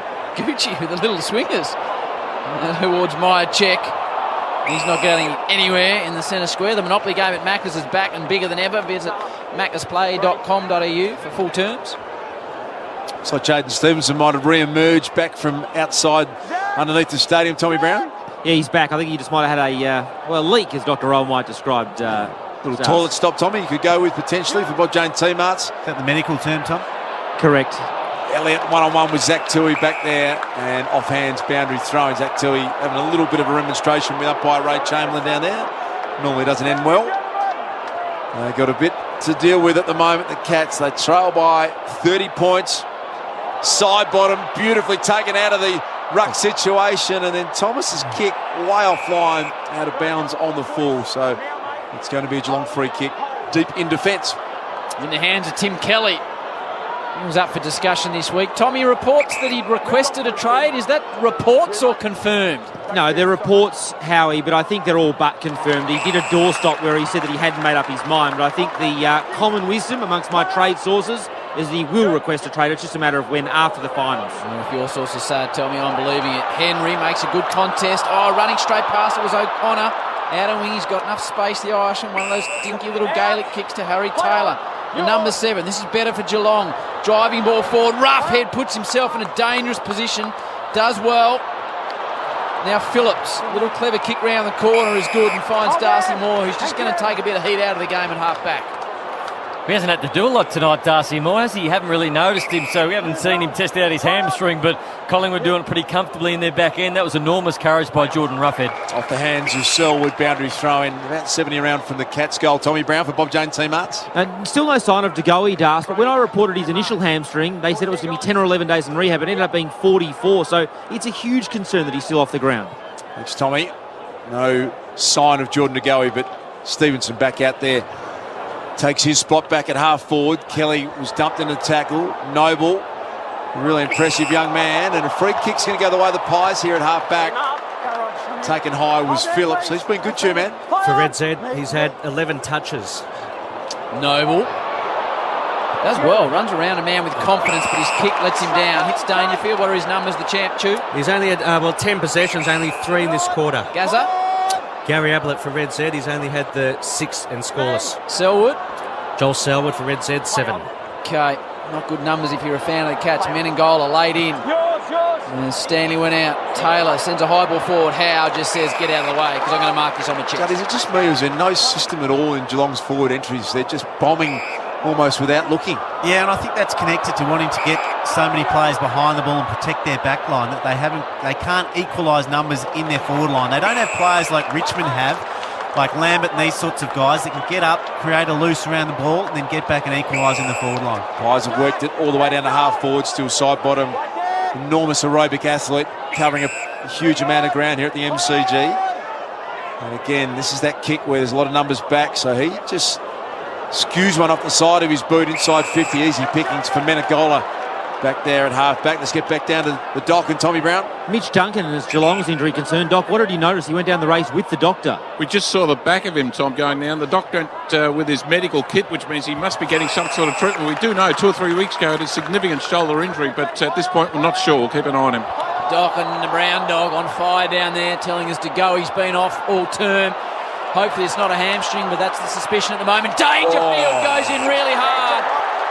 The free kick will go against him to Brown, though, with the old rule that came about up in Sydney due to Gary Rowan noodles. They're both going for the footy, but the umpire was right in the part. That is what the rule is there for. Noble drives the ball inside. 50! Maya Check, who's good in front of the sticks too, will line up from 35 to open it up to a 6-goal margin. 24-14. He's kicked 5 times this year. He's kicked 4 majors in a game. You mentioned it, Darcy. Great story, this bloke. Yeah, brilliant, isn't it? Running around the VFL, acts to every club to pick up Brodie Myercheck. Comes in, I think it was round 11 last year. He's played every game since how. He's kicked 65 goals. He's a ripper.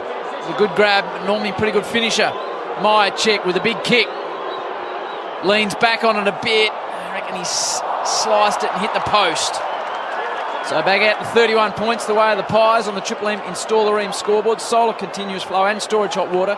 Ream's Australia's favourite. What's the game high, Choose? 6 goals? Game high, Howie, spot on, 6 majors. Okay. 2 minutes and 47 seconds until half time. It's a massive margin in a final. Free kick's been picked out. The Cats are going to get it at half back, Parfitt. And you're going to go to the well again if you're Chris Scott at half time. You look at Dangerfield and you look at Selwood and you go to the greats, don't you? And you've got to ask for something special. At the moment, you just don't see where that's going to come from. Maybe this man, Danger, brilliant mark. Blitzars is deep forward. Danger's going to try and get it down there. Picks out. Brian Myers instead forward pocket. Well thought through. And Myers, in his first season, has been a good goal kicker. This one's fairly tricky angle, Nate Brown. I reckon one thing Chris Scott needs to look at half time, they're very good at defending the long ball normally, the Cats, but so far the uncontested marks, Collingwood around the ground have been too easy. Those little lead-up ones, 54-30 so far in the first half, uncontested marks. 25 goals for the year, Brian Myers. That funny little kicking action. And he's nailed it through. It looked awkward. It was extremely effective. And back-to-back goals all of a sudden, the Cats. Can they generate some life out of that? 3-4-22. Collingwood 7-5-47. Triple M Installer Ream scoreboard. Really solid finish by Myers. It was a good call by you, Duke. Geelong needed something from someone. It was Paddy Dangerfield that just looks like he's trying to impose himself on this game. We saw him give away a free kick with an overzealous ground ball get against Callum Brown, who did well to get out of that without serious injury. Really strong contested mark there across the half-forward line by Dangerfield, and then played on quickly, took a risk, didn't just bang the ball in long, which Geelong have been doing too often, picked out Myers, and that's what they really needed going into this second half. You wonder if Chris Scott can maybe use Ablett a little bit more around the ground as well, maybe keep Joel Selwood, but they need to mix it up a bit because what they've had in this first half hasn't worked up till now. Triple M Bosch Tools replay. Good, better Bosch professional power tools, measuring tools and accessories. An extraordinary kick from Myers. He increased the difficulty of the angle with his natural style, but managed to snag it as he ran deeper into the pocket. High kick goes to Selwood in the middle of the ground. They'd love to pinch one more here, the Cats. There's 1:38 on the clock. They've kicked the last 2. Still 25-point margin, though. It's a long way back. A quality team, though. Henry, who's been good, sends it wide to Menengola. He's 60 from home. You want to go quickly here. Will Sam plays on. Going to send the ball to about 30 from home. Darcy Moore gets shoved out a little bit too easily in the end. Ball's across now to Zach Tui. Hooking ball, Zachary Tui! Yes. That is top draw from the man with the beard. Geelong's got the last three, and them and their fans are just starting to feel a bit more confident. Collingwood 7-5-47, Geelong 4-4-28. Back to a 19-point margin when it got out to 36 this term. That's all on the Triple M Installer Ream scoreboard. It was a brilliant finish in the end by the Irishman. I haven't seen him kick too many goals in their forward line this year. Usually used down there in half-back, but all of a sudden the Cats feel like they're coming alive. They're getting some repeat entries into their forward 50. Collingwood defenders look a little bit jittery trying to exit, and this is just the finish of the first half Chris Scott would have been looking for. Bob Jones teammates. Doc, what can you tell us about Mitch Duncan? Yeah, Luke, back on the bench, but unfortunately in the second row looking very despondent. Just had a tap on the shoulder from the doctor. He's out for the rest of the game. Not sure what it is. We'll update you when we find out. Okay, big story there. Mitch Duncan out for the game. Dangerfield, he's really trying to single-handedly drive his side back into the game. We just saw Chris Scott, the Bosch tool replay, smashed. Punched the window. Punched the window. Come on, he said. He's feeling it big time. They've kicked the last 3 goals. The Pies now trying to exit defence. Stevenson, Menengola, the late inclusion. Dangerfield had a heap of possessions, as always. Myers on the edge of 50. Stevenson back there for Collingwood. Taylor Adams has been enormous this first half. Up and under kick. 30 seconds left till half time. Can the Cats get another one? Fighting his way through. Thomas wrapped up in a strong tackle. And the clock ticks down a little further, but it will be thrown up on the edge of forward 50. So he's got ice on the inside of his left knee, Doc, Mitch Duncan, at this point. Howie, that could be a low hamstring or an adductor, so I'll have a closer look at that. Okay, Doc White on that one. So it's just bumbling around, about 60 from home for Geelong. There's 20 seconds on the clock. In 10 seconds, Nath, what have they done in the last 15 minutes, the Cats, differently? I just think they've got some clearances out. They've gone a little bit more one-on-one, and the big clearances are being won by their big player in Patrick Dangerfield, who stepped up pretty much since Duke said they need someone big to step up, and Dangerfield has been that man in the clearances. Big strong tackle, Grundy. Just looking at Maynard and Gary Ablett off the ball. Those two have been at it all day. Grundy with strength from half back, took the clean possession. Mark taken by Menengola. There's the half-time siren. And what looked like a blowout was going to be underway in the final. Suddenly back to within a margin. What about this? Sam Menengola's 85 metres from home, and he's going to have a shot. He's kidding himself here, Menengola. This is an 85-metre attempt. He's kicked at 35. With a barrel. Dr. Rowan White, what's happening down there? Yeah, Luke, plenty down here. We can see Mitch Duncan in the back row just getting up with the tracksuit on. He's out for the rest of the day. He's got the ice pack on the inner left knee. This could be a medial ligament injury or a low hamstring injury straight down the rooms. And, of course, the big news, Jordan De Goey, we had not seen him since the 10-minute mark of that second quarter. We're not sure what it is, but he did come in with a significant hamstring injury back in round 19. And we suspect it may be a recurrence, but that is yet to be announced. So we'll keep an eye on that. All right, thanks to Dr. Owen White, Tommy Brown down there with the big news injury-wise at halftime. What a game this is. Qualifying final. Winner straight through to a prelim. 7-5-47. That's the Magpies. 4-4-28 Geelong, but they did kick the last 3 goals of the game. Halftime, it is the Magpies who lead it by 19 points. It's thanks to McDonald's. Triple M Rocks footy. MCG's where we're at. Looked a bit dodgy for the Cats when they were 36 points down halfway through that term. They kicked the last 3 through Parfitt, Myers and Tui, so they trailed by 18 at quarter time, the Cats. Half time, Collingwood 7-5-47, Geelong 4-4-28.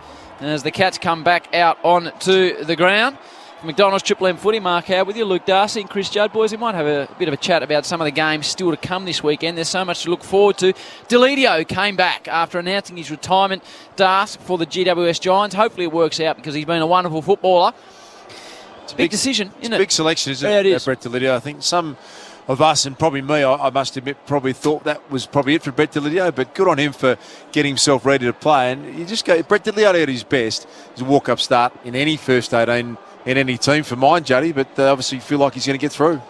Yeah, and like you said, a very talented player, and there is something special that happens when you know you're almost at the end. He'll be a very emotional man walking into that game, and we know at his best he's incredibly dangerous. So I like what the GWS Giants have done there, and I feel the position they're in, it makes sense for them to take a bit of a risk as well. Yep. Who wins?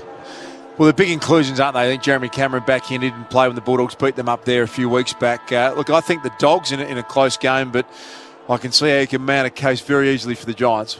Yeah, likewise. There's just so many Giant players that if they turn it on can win the game off their own boot. For mine, the Dogs are playing, I think they're probably playing the second best football behind the Tigers at the minute, so I'm going to go with them, Howard. And then we move on to Saturday night, which is just going to be a wonderful atmosphere up at the Gabba Dust. You'll be lucky enough to call it on the 7 network. I think Richmond might have won the last 8 trips up there to the Gabba, but gee, Brisbane, you figure if they're in it at half time, they can come from anywhere that turn. Genuinely looking forward to getting up there tomorrow, Howie, at the Gabba, and friends of mine in Queensland who are rusted on rugby league fans to see just everyone's desperate to get involved. The Brisbane Lions have been one of the great sporting stories of the year in either code, and they play that game so well, that ground so well. 12 finals played at the Gabba. They've all been won by the Brisbane Lions in their history. They play a really good brand of footy up there. So that, look, Richmond are, I agree, they're the best informed team, but they're going to have to play their absolute best to beat Brisbane up there. They'll look the winner at some stage, Brisbane. I just think Richmond have got too much class and too much finals experience to get over the line, and what Richmond have in their forward end is a little bit better than what Brisbane have in their forward end, and I think that's going to be the tail of the tape at the end. Simply Energy giving you the opportunity to win the experience of a lifetime are our good buddies at Simply Energy at the 2019 Toyota AFL Grand Final for you and 3 mates.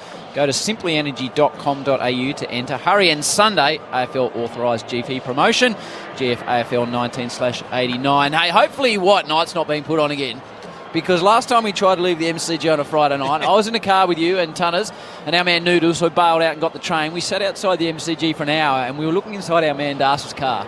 Oh, wow. He wasn't anchoring on the breath, was he? He was absolutely you're going calm, berserk. but when you were sitting there for 50 minutes, how was the Darce puncher meter going? It's a bit of meditation went on, Howie, because I just assumed we'd walk up to the guy and he'd let us through and everyone else would wait. He wasn't having a bar of it, the man, was he? He was that happy to knock us back. That won't be happening tonight. Jordan Ngoe placed on the interchange bench. Dr. Rowan White, might see if Doc's mic'd up down there at the moment. Doc, is that curtains for Jordan Ngoe as we expected? Absolutely, Luke. He's got the tracksuit on. Look, he's in pretty good spirits. He's given the boys a pat on the back on the bench. But look, we suspect this is a hamstring injury. Collingwood yet to announce the nature of the injury. Keep an eye on it. Dr. Rowan White all over it for Bob Jane Teamart. Second half underway. 19-point lead to the Magpies. Dangerfield. First possession through the hands of Ratugolea. This is Main now. Well done, Ratugolea. Athletically got back in. Main's tackle was really good. Parfitt got it back to Kelly. They've gone all the way back to half-back with the ball here. The Cats to Harry Taylor. That's a spiral inside out. Torp to half-forward. Selwood crashed his body through as he always does. Dangerfield back in there. Look at the speed and power of Danger to Buse on the AFL logo on the wing, twisting, turning, and then dumping a long kick down the line. Ablett comes late. Geelong have confirmed that it is a medial issue to the knee of Mitch Duncan, exactly as Doc predicted leading into the half-time break. Ball hurried forward. Here's an opportunity for the Cats, although Phillips is back there. Was Gazza held? That's what the crowd thought. Oh, it's a wobbly old kick. Touched. Falls towards the Cats. Snap towards goal from Zalhouse for the perfect start for the Cats for the term. It's narrow. It's a point. So Collingwood are 47, Geelong 49. A medial issue, Doc. What does that mean to us? Medial ligament. He had a bit of a limp, so that means it's possibly a moderate grade, and that could be a month, Howie. Geelong 29 quickly, Howie. Just a correction, he said 49. Sorry. 4-5-29 plays 7-5-47 is the score minute into the third quarter. Geelong definitely more numbers around the footy and forward half of the ground, not going with as many numbers behind the footy. Good move by Chris Scott, which he did about 5 minutes before the first half finished. Will Hoskin Elliott from half back down the line. Ratugolea, Harry Taylor down there for the Cats. That's Tom Atkins at ground level. Noble got it on the outer wing. Southern stand side is side bottom. Kick down the line. Zach Tui. And off the hands of Stevenson. Kept in by Buse. He hacks one back down from where it came. And advantage has been paid. Myers gets some space. Gets the ball inside forward 50. Play on's the call. Dusty Moore back there in defence. Squeezed the handle out to Noble at halfback. Dalhouse gives chase. He's super quick Noble. Gary Rowan's down on the ground behind play. And the mark's been taken by Henry, so the Cats will get another look inside forward 50. Favouring a shoulder, it looks like, or a left arm issue for Gary Rowan with a high ball inside 50. The Cats have started the term nicely. Can they get that goal to really get themselves going? Hawkins wants to go inboard, done holding the ball. Good tackle. Gary Rowan, Doc. Yeah, you're right, Howie. He's got a shoulder injury. He's looking very, very sore at the moment. The doc's going out to him now. Let's get back into it as Doc keeps an eye on Gary Rowan. Here come the Magpies. Phillips have been really good. Treloar tried to just bat it forward to side bottom. Worked out okay. Streaming hard forward, the Magpies. Side bottom to Stevenson inside forward 50. Tom Stewart. Superb effort. The two-time All-Australian came up with a really big play at half-back. Starting to win some good one-on-ones at the moment, Judge, the Cats are. Yeah, and Tom Stewart's just been excellent all night. And Doc, you got some confirmation, I believe, on Jordan De Goey. Yeah, Collingwood have announced that indeed it is a hamstring injury. That is a real big blow. So, Doc, they're talking 22 days to the grand final. As I said, you don't want to put the cart before the horse. You told us he'd missed 40-plus days. What's the situation with De Goey going forward? Well, I've got to say, Howie, when you do your hamstring as a recurrent hamstring, you can basically double the time it takes to recover. I'm very pessimistic. It's not looking good for Jordan. Okay, that is not good news. No doubt there'll be hamstring watch tomorrow morning at the medical centres. Tommy Brown will be on the case there. Gary Rowan still looks a bit winged on the bench. But the game's on here. It's a 3-goal margin after the Pies did lead by 6 goals. Here's a chance for Adams. He was their best in the first half. Look at that for a pass to hit Stevenson, who's got a long boot on him. He'll need it from 53, Nate. We saw him do it in Adelaide a couple of years ago. Same spot, Howard. It was earlier last year, round 4 when they went to Adelaide, round 3 or 4 when they went to Adelaide, when he kicked 5 and really welcomed himself to AFL football. But he's got every bit of the distance from here. He's been a very good player in this first half, leading now into the second half. You won't remember it, Judge. You weren't on that trip, funnily enough. No, I was at the Adelaide trip. Stevenson from 52. Oh, he just shanks it and it's touched. Interesting ball. And it just tumbles through for behind. So a disappointing end to a good build-up. Collingwood 7-6-48. Geelong 4-5-29 on the Triple M Simply Energy scoreboard. Simply Energy powering up the AFL. Zach Tui kick-in duties. Streams out a full back. Punches it down to Dangerfield. What's he had, please, man? 17 disposals coming up. Champ's got it at half-back. All the numbers file down the line. And Danger looks sideways and then decides down the path to Radaglia and Hawkins. Darcy Moore, that's a good news story. He looks fit. No problems out there, Darcy Moore. Transferring kicks good to Jeremy Howe. They've done this well, the Magpies, tonight. Transferred play well. Hoskin Elliott's run hard. Billy Elliott out the back. He's got some space and they've carved their way through it. Elliott, short one to side bottom. Jed Buse got in front, fisted it over. And a boundary throw in 45 round for the Magpies goal. Truman. Yeah, with Patrick Dangerfield, so his last 4 finals, his kicking efficiency was going at 45%. Tonight he's going at 82. Oh, that's a good Triple M Red Z from the two-man who does lift in September. And he's been involved in many of them. And one on Ashes as a statistician. Blitzarves immediately cornered by a couple of Pies. Right, are you up, mate? He's working in his defensive 50. No sign of anything happening at Manchester, Chewy, talking about the cricket. No sign as yet, unfortunately, Howie. Okay, might be time for an early lunch there. In fact, that's apparently what they've done at the cricket. Radaglia flies, can't take a mark on the wing. Dowhouse immediately caught by a couple of Pies. Oh, it's a hand pass straight to side bottom from an opponent. That's a good ball. And he finds a hard leading Mychek, gets around his man, plays on, sets sail, but there's no one at home. Didn't think his way through that, and Stewart mops up at fullback. Did it really well, Tom Stewart. Got a little short pass over the top to O'Connor. And now Menegola. Nice foot skills there from the Cats. Ablett trying to get into the game. He wanted the lead further down at half forward. What's Gazza had, two-man? Yeah, for Red's head, he's only had 6 touches and scoreless. This is now in the hands of Buse. Slightly the defensive side of centre wing, southern stand side. Gets motoring. Spearing kicks pretty good. Dalhouse comes out, takes the mark. 60 from home. Now, what can he do with this next ball? Blitzarves is deep. They've got Narkle behind him. Radaglia, huge pack coming from the side. Jeremy Howe, ground ball to be won. Atkins in there. Parfitt over the top, and the umpire says, give it to me, Jeremy Howe, at the bottom of that. 7-6-48 Collingwood, 4-5-29 Geelong. Almost 7 minutes gone in the third quarter on the Triple M Simply Energy scoreboard. Narkle hasn't had much of it tonight. Caught by Wills. And that's a good tackle. And the free kick will go the way of the Cats. Sparkle Narkle, Chewy. He's only had 6 possessions, had 27 against the Blues, round 23. So Adams gets the free kick for the tackle. Downfield, what's happening? Let's have a listen. It's just late. It was late. It was late. It was late on Elliott. So he'll get the free kick defensive point of the square. The Monopoly game at Macca's is back and bigger than ever. Visit maccasplay.com.au for full terms. Yeah, that's a big story. The Pig Greenwood looks like he's got his jacket on it as well. Howard, be good to get an update from the doc there. We'll find out Tommy Brown on the doc. The doc's just leaving his seat to go and check things out. He hasn't failed us yet. Dr. Rowan White will find out what's happened to Greenwood. My check at 3/4 of the mark. Blitzar's back there. Tucked up on the boundary line. Buse trying to extricate the footy out of there. In comes some cavalry arriving for the Magpies.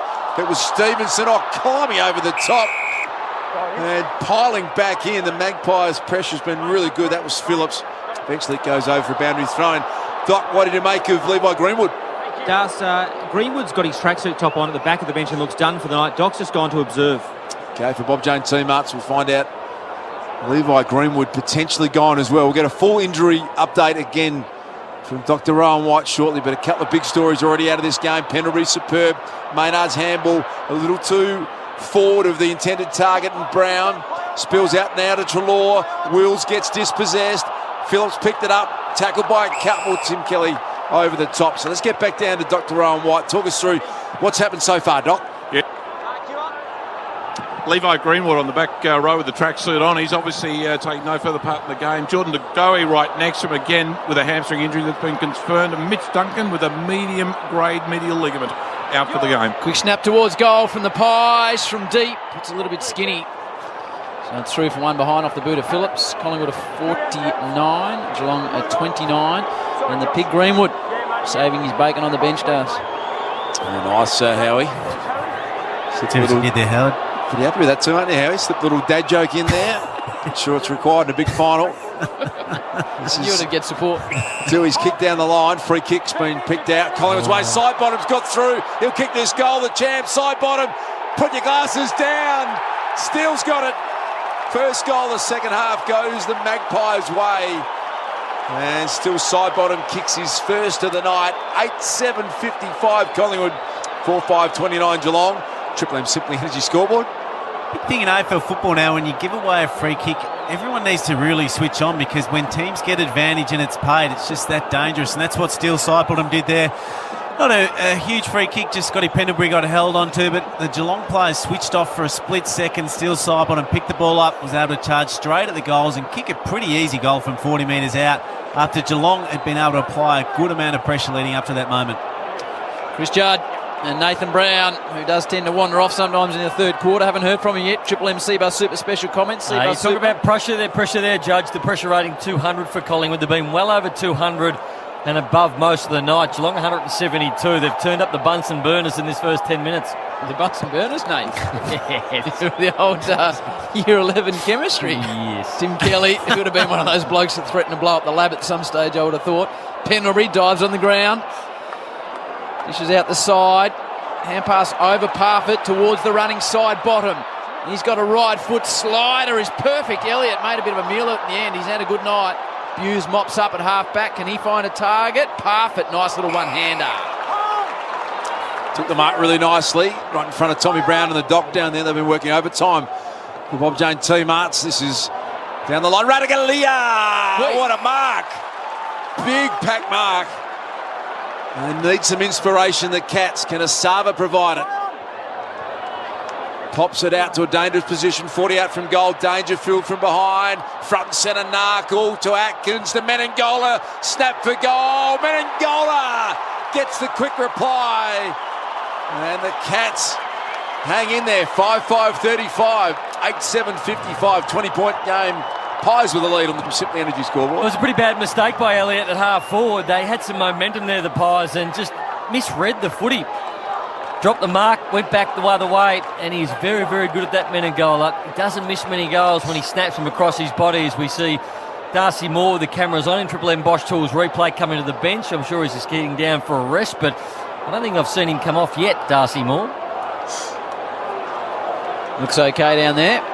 Triple M Bosch Tools replay, looking at the mark, a big Asava. What a player he is. Good, better Bosch. Professional power tools, measuring tools and accessories. Still one of the greatest things in our game, and one of the big measuring sticks is whether you can take a contested mark down the line. If you've got a side that kicks the ball long down the line and you've got somebody who can take a mark, break the game open like Asava did then, you set up a goal for your side. That's what you used to do, Darcy, in your heyday. Yep, no problems there, Howie.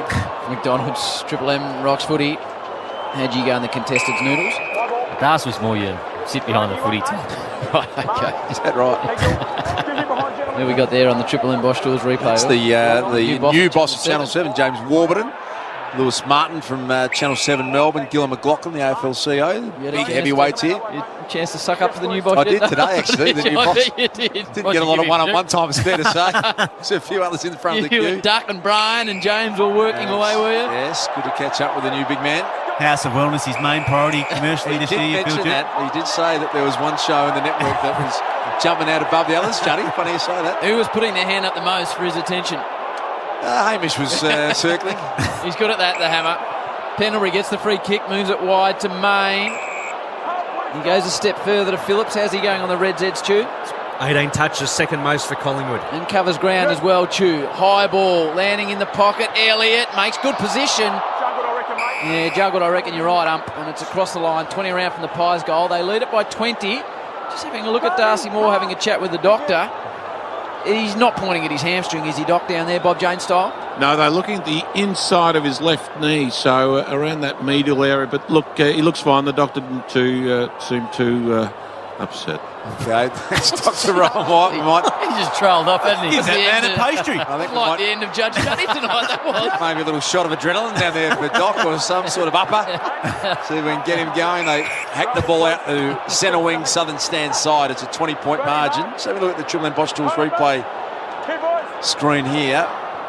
See if we can pick up any sort of injury. Doesn't seem to be anything on offer there. Paddy Dangerfield just arguing his case. He's been great, the champ, sliding in Menegola. He's wrapped up by his players, thinking that might have been dragged under, but Ray Chambers said, no, give it to me. It'll be tossed up again. Slightly in attack on the outer wing are the Magpies. They lead it by 20 points. Question without notice, boys. Have a think about the fact that you'd imagine De Goey with a hamstring will miss either next week or the preliminary in 2 weeks for Collingwood, who'd come back into that side. We drove past the VFL tonight, Juddy, so have a think about that. And it's a good tackle by Adams. He's been outstanding tonight. Pendlebury works it close to the boundary line. We saw Ben Reid. We saw Travis Varco for mine, Howard. I like Varco, particularly in big games in finals. He usually starts the game very well. Ditto. Both Geelong and Collingwood are out of the VFL, but they played a practice game tonight just to keep... Was it a pracky match? I believe so. Okay. Makes a lot of sense, doesn't it? Had the look of a pracky match as we were driving by, Judge. The running speeds defensively of some of the players looked like it was more of a pracky game than your four-pointer. Narkle goes short to Menegola. Out of side, very interesting stage of this game. 9.5 minutes until three-quarter time. It's only 20 points.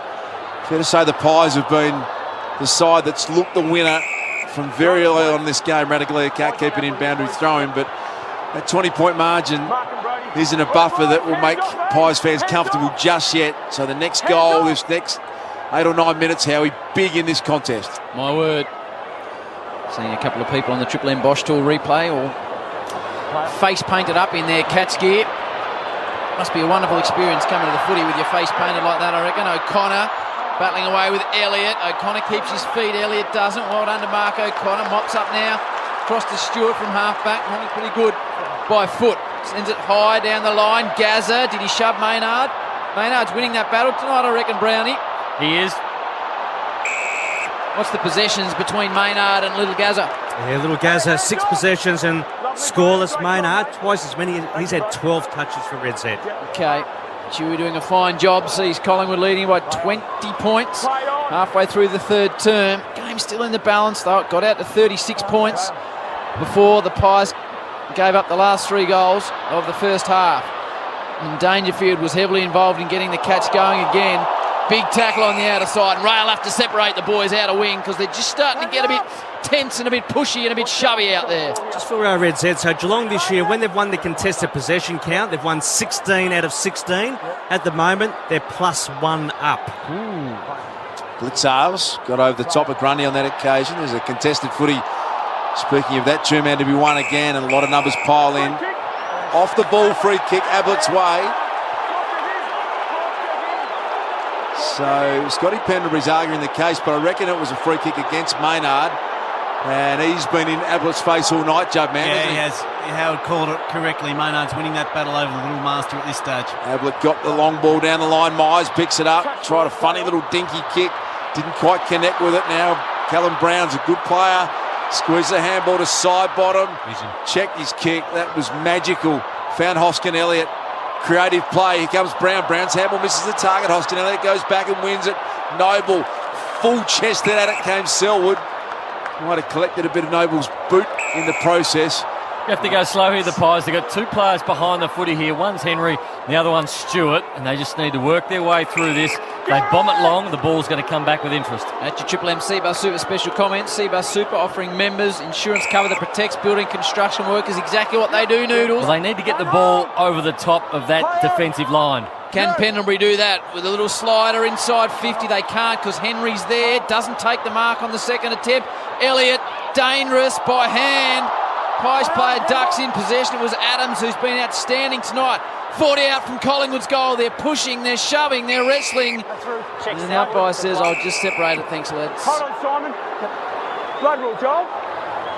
Joel Selwood sounds like he could be coming off for the blood rule. Got a blood rule. So while we do that, Doc, just once again go over the injuries because they're big ones to big names.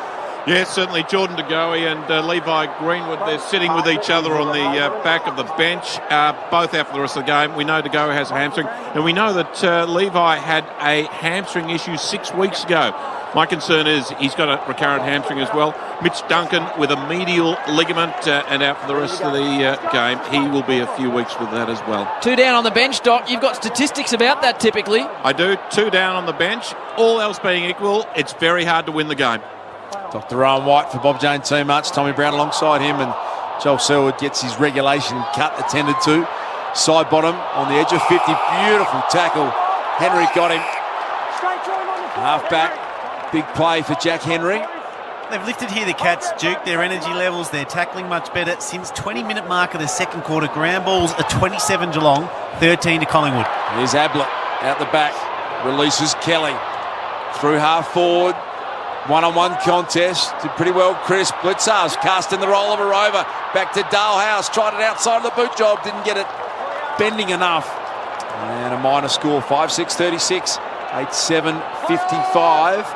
That's your Triple M Simply Energy scoreboard. The Pies with the lead. Simply Energy powering up the AFL. Tim Kelly, Chew, called his name typically as often as we do, or is that just me imagining it? No, he's had 13 touches, averaging 25 this year. Okay, so he's there or thereabout. Yep. Looks flat, Howard. The crisper winds himself inside out, and in the end kicks it to Zach Tui, who kicked a ripping goal deep in the second term. Zach with the beard and the tats. Got a little podcast going as well, which he does a nice job on with Lockie Henderson. And he sends a high ball inside 50. Rowan arrives as to Radigalia. Gary Rowan stripped of the footy. Comes again, Gary. Gives it to Myers. Dish out a hand pass to Pendlebury in game 300. Brown to Adams. Adams kick out of defence under pressure. O'Connor trying to hold up the wall here for the Cats. Wrapped up by Thomas. Wrapped up by Treloar. And inside the centre square, umpire is going to throw this one up. In attack still, though, are the Cats. They trail by 19 points. Brown wrapped up in a perfect tackle. Red hot footy around the contest at the moment. 5:37 the clock says until three-quarter time. There's a 19-point lead to the Magpies. Pies need to lift out Adam Treloar. Very good first half, but only 2 disposals in the last 34 minutes of footy. Pendlebury in game 300, Chew. 20 touches. Make it 21 now, and more precision delivery. Puts it out in front of a man on the wing. Comes back, picks it up nicely. In the end has to kick around the corner in an unlikely fashion. That is Treloar. Oh, Kolajasny drops a mark. He should have taken. Now he's got a problem because Adams arrives on the scene. Stevenson always dangerous inside 50. Another tackle applied, and the Cats give up a defensive inside 50. They should have cleared it, but in the end, Collingwood will have an opportunity. 45 out. Good umpiring there. No free kick. The umpire picked it up. Here's Pendlebury with a little bit of space. He doesn't need much to slice you right open. And the champ, game 300, Scotty Pendlebury, well done. Superb, sublime, one of the greats of the game. And that is a big goal. 9-7-61 Collingwood, 5-6-36 Geelong. Triple M Simply Energy scoreboard. It was amazing, Duke. It was a great finish. 92% by foot Pendlebury on the Red Z Lendings. But when you go into this game and you've got a makeshift ruckman in Mark Blixarves and you are the best ruckman in the competition in Brodie Grundy, you're expected to dominate. You're expected to do exactly what Brodie Grundy's done tonight. And that tap out again at the 50-metre line just gave it to Stevenson. It was down his throat. Stevenson, quick handball out to the run of Pendlebury, who finished well. But Brodie Grundy has done everything he's been asked to do tonight, dominated, and they've just kicked another goal directly from his stoppage work. And how many's that tonight, Ash? That's 5 majors to Geelong's only 1. The Macca's Triple M Rocks footy. Back out to a 25-point margin. Geelong need Dangerfield from the centre. He takes it on, goes a short little slow ball. Thought he was going to have a shot. Dalhouse, he's had a few snaps. Doesn't make full contact. Maynard, how well's he playing? Doing beautifully, and this is a chance to transition off half-back. Wonderful kick to find side bottom. He's been very good tonight, Maynard. And then he finds Wills. Got all the answers, the Magpies. Maynard, again, ball in hand. He has had a really good night, although as we say that, he just pops it out of bounds on the full. Miss Treloar. So the Cats can reload. Next goal, massive. The Cats, you feel, just simply have to kick the next one, Brownie. Yeah, they do. If it gets out again to a 5-goal margin, you'd start to think Collingwood then just start to put the brakes on this game, and it makes it very hard. Trying to work it now, back around through College Jasny. Selwood's back out there. Short one's okay to Stewart. What's Tom Hawkins' numbers, please, true man? Yeah, 8 possessions, 3 marks and 3 behind stars. Yeah, really need to get some footy in his hands quickly, don't they? Out wide, they look for Dangerfield. Pendlebury closes in, and a boundary throw in on the southern stand wing side. 9-7-61, 5-6-36. It's the Magpie with 3:57 until three-quarter time. 25-point margin. Crowd chew. She's a 90-plusser. Yeah, 93,000, I reckon, Howie. Okay, yeah, good numbers for Red Z. Big crowd in attendance. Grundy grabs it out of the ruck, looks for Treloar. Nate said he needs to get going. He's got a chance here, but Radigalia picks his pocket to Dangerfield, back to Asava. Ooh, wobbles it right down the line to Howe, who makes the simple even look beautiful. Jeremy Howe marks on the chest with panache and grace and goes short. Finds side bottom, just covering the ground magnificently, coming back from that nasty ruptured testicle. Didn't sound like a lot of fun, that, Howie. No, typically nasty, that one, Das, I would have thought. I liked his description of how they fixed him up, though. Down the line to O'Connor, boundary thrown. How did they miss that? Well, he described as being some gauze applied and cupped around and giving him some support, Das. Okay. Which I believe he's wearing 2 pairs of jocks out there tonight too, Howie. Is he? Right. Well, that'll help. Kelly trying to extract it, but can't get anywhere. The umpire will separate them. You enjoyed that description, did you? I just enjoyed reading the way he described it, Nate. I thought it was very found that interesting. Good choice You like of words. men talking about that sort of thing, Howard? Well, each to their own, Judge. McDonald's, they'll be happy to be associated with those comments. Triple M Rocks footy. See why people are trying to hack his account. Howe does well. Jeremy Howe. Short little slider. Doesn't get great distance. Well done by Myercheck. Here's an opportunity for Adams. Can he find a target? It's Callum Brown too far out to score, Nate, so he looked for a target. Yeah, he can't get the distance there. He's looking around, darting everywhere, but Geelong have got back in a lot of numbers. 52. Elliott's deep. Wants the big bomb for the hanger. He's found a little short one, and it's good. Well done. Lax defence, though. Adams has played on from Parfitt. He's kicked 2. Run himself into trouble. Didn't really think he's through that, but he has been fantastic tonight. Collar Jasny stripped of the footy. Elliott tries to get around Gazza, not an easy task. And it's across the line, on the half-forward line, for the Pies out of side. Taylor Adams just wondering how that wasn't holding the ball, and I tend to agree with him, Noodles Brown. Have a look at the Triple M Bosch Tools replay here, Judge. And it looked like holding the ball to me. Picked the footy up, went to kick it. Didn't hit the foot, normally holding the ball. 25-point margin, Magpies. A couple of minutes remaining until three-quarter time. Kelly from half-backs copped up the handball to Stevenson. It is really critical now for Geelong. Radigalia did well. Intercepted the handball. O'Connor just recklessly kicked it down the line. Hawkins double team. Darcy Moore got hit by Selwood as he kicked it. Affected the ball. Grundy sliding. Couldn't keep it in. You need to see the Triple M Bosch Tools replay there, but Nate was basically arguing that Taylor Adams was appealing to the umpire that he himself should have got done for holding the ball. No. Yes, he was. No. Yes, he was. There were 2 bits of play on the Triple M Bosch Tools replay. But that's the one we were looking at, Howard? Judge. You missed As that I one, said. Howard. No, I didn't think I missed that. I think It's you a missed good use, the Triple M Bosch Tools replay. Good bit of Bosch. it. Professional power tools, measuring tools and accessories noodles.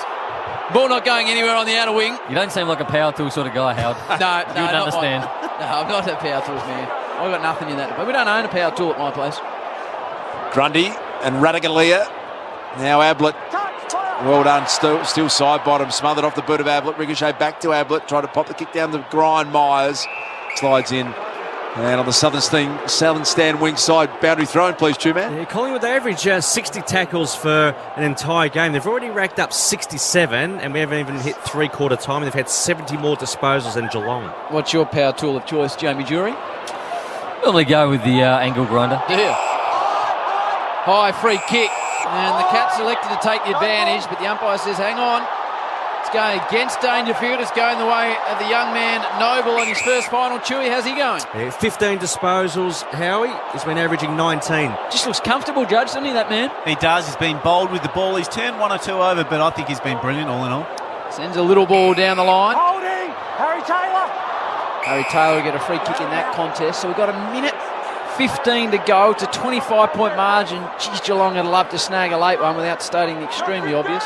It's just been a lot of spark for the Cats tonight. It's really hard to see where they kicked 3 in a row late in the second quarter, but right now they haven't got real clear winners. Can they manufacture a goal here? Dalhouse on the edge of 50. Been really impressed with Maynard. He's blanketed Ablett. He's been really strong. Side bottom, kicking from half back to centre wing. Front and centre pickup was by Wills, and he was immediately tackled in a strong They're tackle. going to need at least 5 goals to win. They've only kicked 5 goals tonight, so to win this game, 5 goals, that's not even counting Collingwood even kicking 1 or 2. So from this point, you'd have to think the Cats would have to kick at least 6 or 7 to win this game. Just saw a shot of the covers off. And then Manchester on the Triple M Bosch Tools replay screen. Early lunch taken, no play this morning. Narkle tries to get his way into the contest, but Adams gets yet another possession, sends it forward to Stewart, hits it like a bull at a gate to Dangerfield. Rare fumble for the champ. Can he get out of it? He can, but his hand pass misses Atkins. Not the best piece of play we've seen all night, with Collingwood in defence on the outer side, leading by 25 points. We've got 16 seconds till the final break, Luke Darcy. 25-point margin. And the Cats, as Brownie just pointed out, it is a big mountain to climb in this last quarter. Can they get one late here? Kelly tumbles one inside 50. Hawkins can't get access to the footy. They really have worked him over. And the three-quarter time siren sounds. 9-7-61 Collingwood, 5-6-36 Geelong. Tommy Brown, Dr. Rowan White will give you the injury updates. No Jordan De Goey, no Mitch Duncan for the rest of the game. There's been some dramas as well. But Dr. Rowan White will tell you the full amount back as we come back from the three-quarter time break. More from Howie, more from Brownie, the True Man, and Chris Judd. 25 points at three-quarter time. It's all the Magpies, as thanks to Macca's, Triple M Rocks finals footy. And the Pies have won every quarter. They led by 18 at quarter time, 19 at the half after leading by 36 points halfway through that second term. Out to 25 points at three-quarter time. Geelong have only kicked 5. They need that and plenty more. 5-6-36 to the Pies. 9-7-61 on the Triple M Beaumont Tiles scoreboard. Expertly designed bathroom packages. You can change to suit you from $3,000. Choose Beaumont. Some big injury news. Bob Jane T-Marts has a month of big deals on big brands such as Bridgestone, Hancock and BF Goodrich. And Brandy and the Doc have been all over, and it's not good news for several players, men. No, it's not. It's going to be hard to...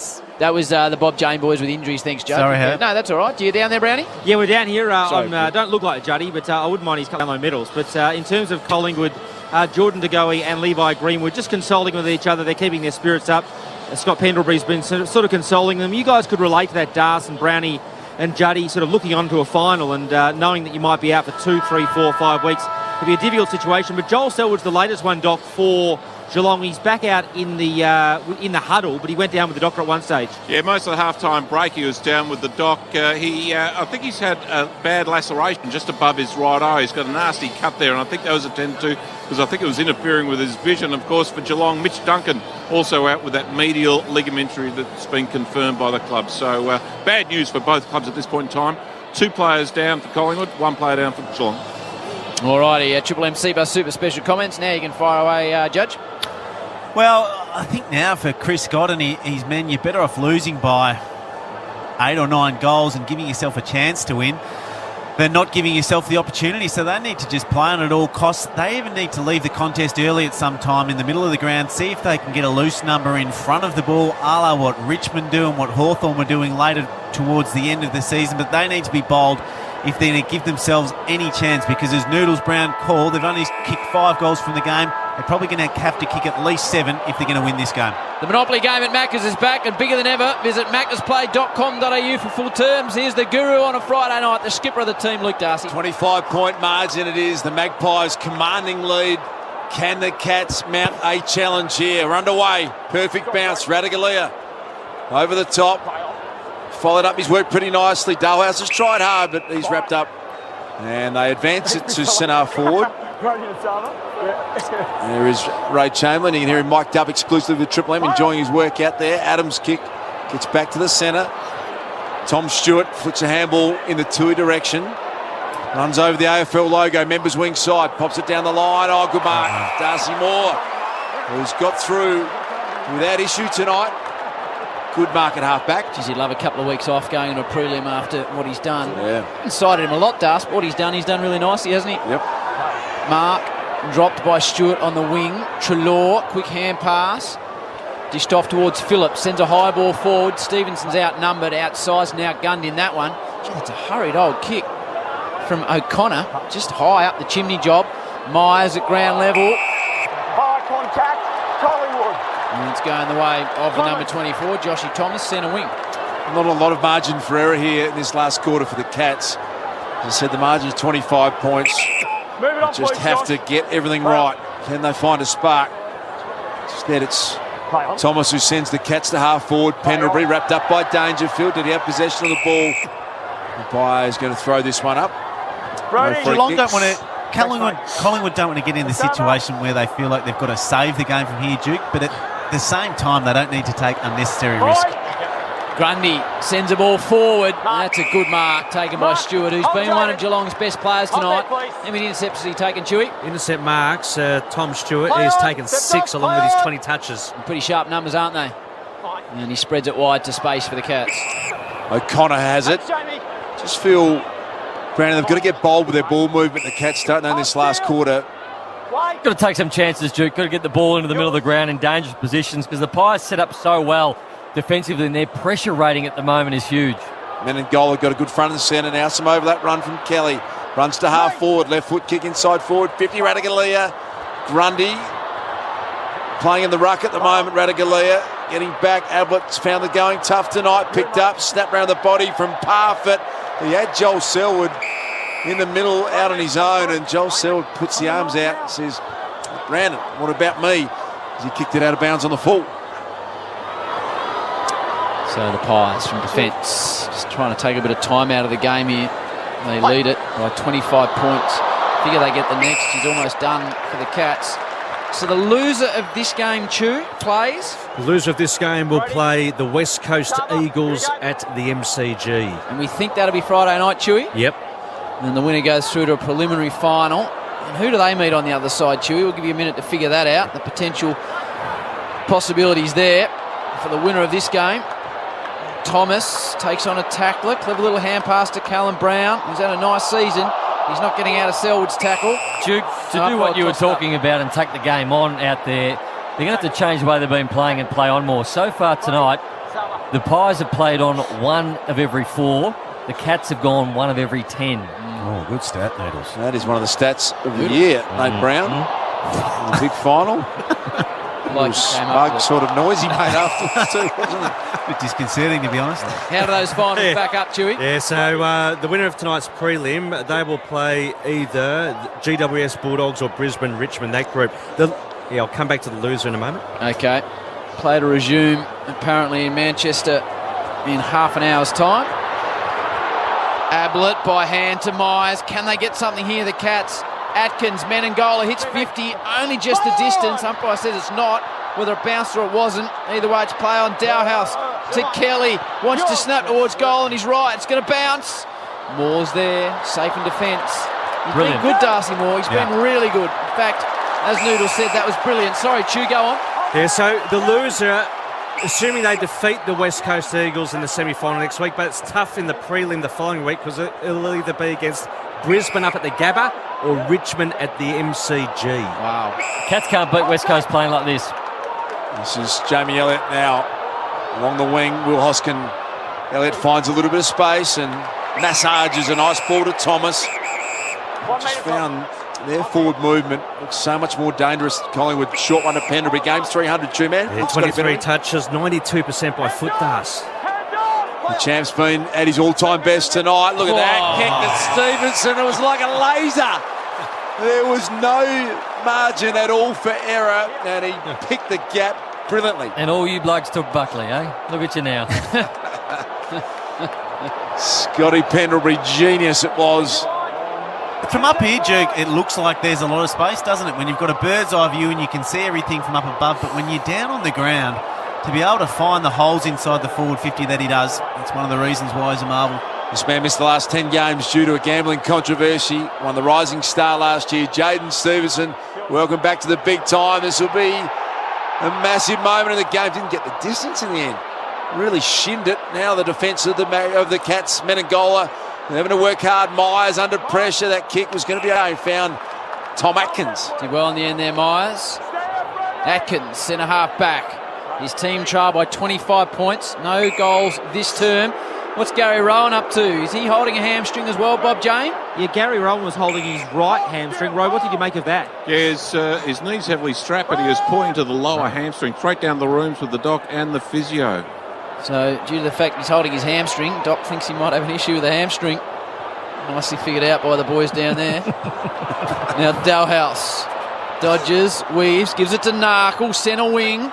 Being quiet, Chewy, and that's a horrible little kick forward out of bounds. Yeah, there's only 10 touches for Narkle for Red Z. Doc, Bob Jane. An update on Greenwood, Doc? Yeah, Levi, the club's announced he's got a knee injury. Looked properly on that left side. Knee injury, not sure the nature, but obviously out for the rest of the game.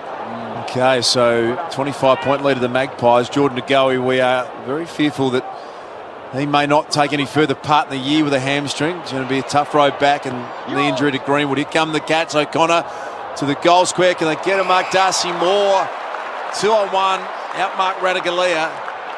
He's been superb, as Brownie and Juddy said a moment ago. Just getting better and better, isn't he, too, as the game goes on. Ash has just sent me a great Red Z lending stat. Only 3 times from his past 152 games has Scott Pendlebury had less than 20 disposals.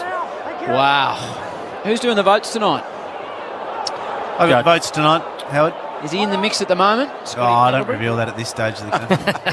Doesn't really make for good radio, Judge, but anyway. My integrity can't be questioned like that, Howard. Says Mr. Vizzy.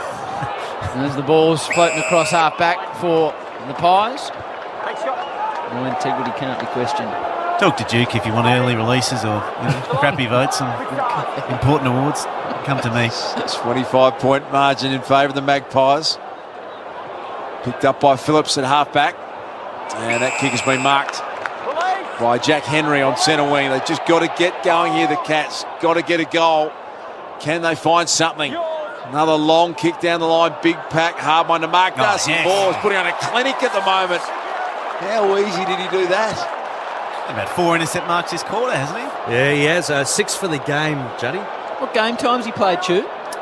For Red Z lending, Darcy Moore has played 81% game time. So they haven't nursed him at all. With confidence in the hamstring. And there's Wills.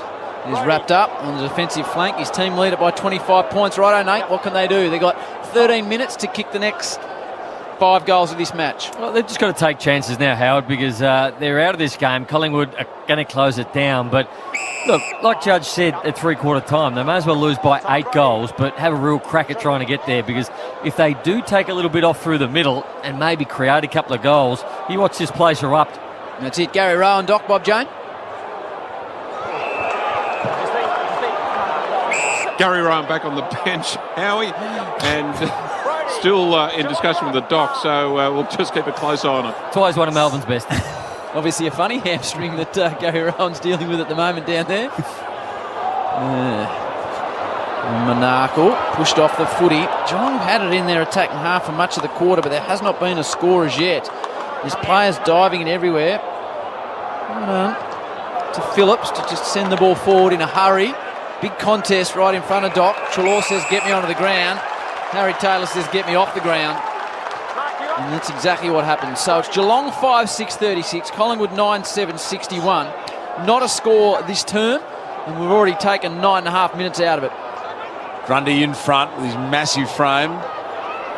Interesting call, wasn't it? No Reece Stanley, the late exclusion. Sam Menegola comes in with a little bit of reflection. Juddy, would you have your time again, maybe play the ruckman? No, look, to be fair, I would have gone with the same call, Duke. I don't think it's really worked. I think Grundy's been terrific, but I don't know if Stanley would have had a much bigger impact in the ruck than what Blixars has. What are the hit-outs to advantage, Ash? Because we knew he was going to dominate, but probably not to the extent where they've got so much score from it. He's had 12 hit-outs to advantage Grundy to Geelong's team total of 5. Almost might make that 13 after that. He got it down to Rupert Wills, was immediately set upon by Selwood. Centre wing, AFL logo, members side. Thrown up ball, 25-point lead to the Magpies. They've got 1 foot in a prelim final, Howie. Yeah, Chris Scott looking a bit concerned on the Triple M Bosch Tools replay. Good, better Bosch, professional power tools, measuring tools and accessories. Again, they go forward, the Cats. Again, the Pies have got the numbers. Here's the crisper. What a player he's been for this club.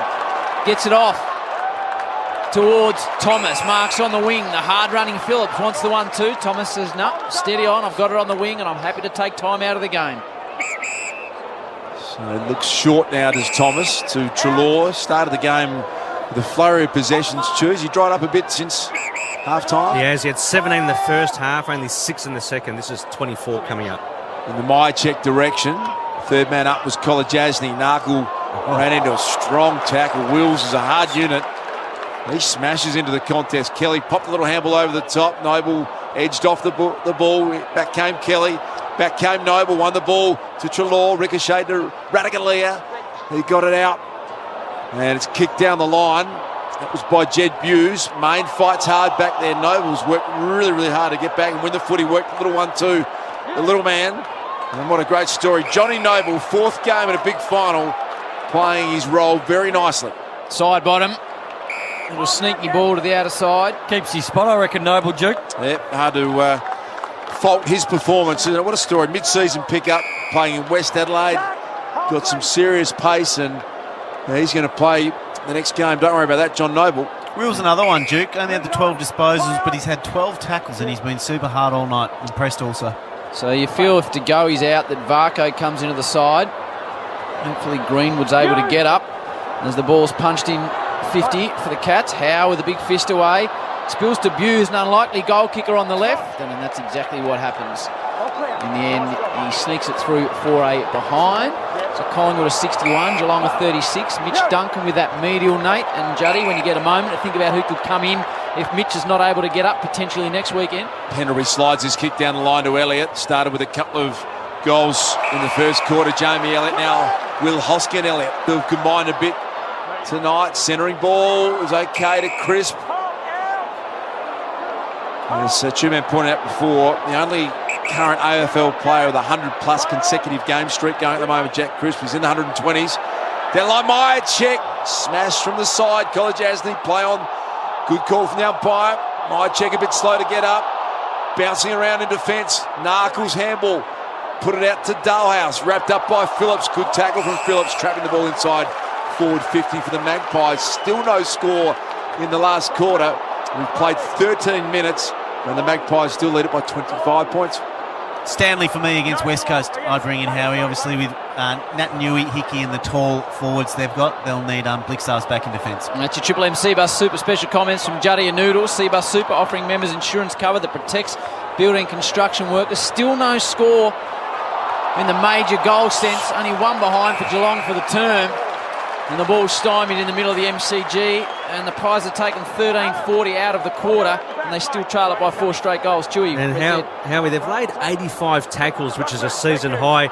Geelong only 66. Their pressure rating, as Brownie has been speaking about all night, 210. AFL average 182. Red Z Lending loan specialist for the self-employed. Crashing at it was Atkins. Good handball from Ablett to Kelly. Oh, the diving smother. Jeremy Howe. Brilliant stuff. That's the stuff that wins you a prelim final. Will get you into one at least anyway. Jeremy Howe's been brilliant. Dangerfield back in, picked it up, immediately set upon by Pendlebury. Two champs will get ahead a bit tonight. Play on, says Ray, and eventually he says, give it to me. And they get around Jeremy Howe, his teammates. Spectacular effort. Look at this, Brown. The triple Bosch tools replay. Just full Superman style, arms in the air, airborne, lateral, bang. Nice vocab there from Noodles Brown. Now the Cats, they're pushed and they're pushed. They haven't been able to hit the board in a major way. Tui with just a high float. It'll be a shallow entry inside 50. Howe marks, but there's a hold off the ball. It's going against the young unit, Johnny Noble. And eventually Geelong will get this shot for goal they've been working for in the hands of Luke Dalhouse from about 30 out on a 45-degree angle, and this simply must go through the middle. Yeah, he's not happy about it, Noble, but the free kick was definitely there. He just took his eyes off the ball and looked at Dalhouse and wrapped him up in the marking contest. So good call there by the umps. Dalhouse to kick the Cats' 6th goal. Gee, they need it. Oh, he slid it right across the face, never gave it a chance. And in the end, it's touched across the line. So the only positive is Geelong keep it in attack. They still trail by 4 goals, and now there's only, all of a sudden, with a low-scoring term, only 7.5 minutes to go, Dust. Hasn't ever been his strong suit, kicking for goal, Luke Dalhouse. Great tackler, great competitor. Averaged over 20 possessions in his first year at Geelong, but they really needed that one. Dangerfield, he's going to try and just find a way out of nothing. Danger snaps, got through the contest, bending it back. Oh, the champ did it when no one else could. Paddy Dangerfield keeps the flame alive. Back to an 18-point margin. 7:30 remaining in this game. Triple M. Beaumont Tile scoreboard. Nate Brown. Freakish goal, Duke. Absolutely freakish goal. There's probably only a handful of players in the whole comp that can do that, and there's probably 3 of them playing out here in this game tonight. You'd hope that your teammates now lift. There's still probably 8 minutes to go of playing time. 3-goal margin right now. You'd hope that your players see what that inspirational thing did then, and you're able to copy it. When you're the best player in the comp for 10 games, you regularly. It's telling the amount of energy after that goal, though, Duke, on a serious note. Yeah, it's a brilliant goal. They're only 3 goals down. There is plenty of time. There was very little celebration or energy, or not a heap of teammates got around him, and that probably tells the story more than anything. McDonald's, Triple M, rocks footy regularly, says our man Noodles. Now they go. Selwood to Gaza. Gets through 1 tackle, gets through 2. Back to Danger, the big names. Can they lift the Cats? Out to Zach Tui. Got it on the wing. A goal in this entry would really light the crowd up. They go deep. Darcy Moore. Take a bow. He's played one of the great second halves. And Darcy Moore takes intercept mark number what, Chewy? Number 7, and in this quarter alone, 4. And I was really concerned about Darcy Moore coming into this game with a hamstring, and I thought, is it going to stand up? But as he stood up, College has, he's taken a good mark. Cats have got a bit of a head of steam up at the moment. Can they jag another one? They've kicked it down the line. Darcy Moore again got first hand on it. Spills to ground level. Pick up down there from Howe. And he's tumbled it out of bounds on the full. Wait. Back here, please. So it's Zach Tui who's got the free kick. He's a penetrating kick, Zach Tui. This would be about a 60-metre job. Almost every player on the ground inside defensive 50, so he centres it up. From the side, Pendlebury, juggled attempt, couldn't quite get it. Beautiful pick up from Atkins, wrapped up in a tackle. In there is Stevenson. Darcy Moore again, back to Howe, who clears it outside defensive 50. Might come back in a hurry though. A good spoil by the Pies out there on O'Connor. Back to Selwood. Now Buse. Jamie Elliott arrives late on the scene. Heath Shaw, Nick Rewalt style in a grand final. Affected a spoil from nowhere. And they're just being more desperate at the moment. The Pies, Dangerfield, not sure how he got rid of that one. They're still pushing the Cats. Still they come. Oh, it's been intercepted though by Callum Brown. He gets the wheels turning. Good handball outside. It was an intelligent play. Now side bottom. All the poise, all the time, all the experience, still side bottom. He just paused on the wing. Went short to Treloar. And then this is smart play. The Magpies clock down to 5:51 remaining. Side bottom's got it back again. 70 metres out. Wedges a kick back to Chris Mayne back on centre wing and prepared to take some heat out of it. It's just an 18-point margin. Pies playing the possession game at the moment. 5:53 remaining in this game. They've gone all the way across the ground in front of Tommy Brown on the dock, and Thomas has got it for the Magpies. They're short again. Doesn't look like the Cats have got the energy of only a 3-goal margin with 5.5 minutes to go, Judge. No, it doesn't even now. It's taken them a long time to really get one-on-one and force this ball to a contest. Collingwood just chipping the ball around at will, and they would have trained for this, both teams. Geelong should be able to close this loose player down much sooner than they have. So they've taken a minute out of the clock here, the Pies. They can go back all the way around the other way again, Collingwood, if they want here. Look like they're happy to sit on a 3-goal lead. It's under 5 minutes now, but Geelong just seem devoid of answers. Now Stevenson's got it, and he's taking more valuable seconds out of the clock. Called to Ko now on the centre wing. Just kicks a high ball. It'll land about 50 from home. Mai checks the target. Now Geelong need to move the ball in a hurry. They go to Tui.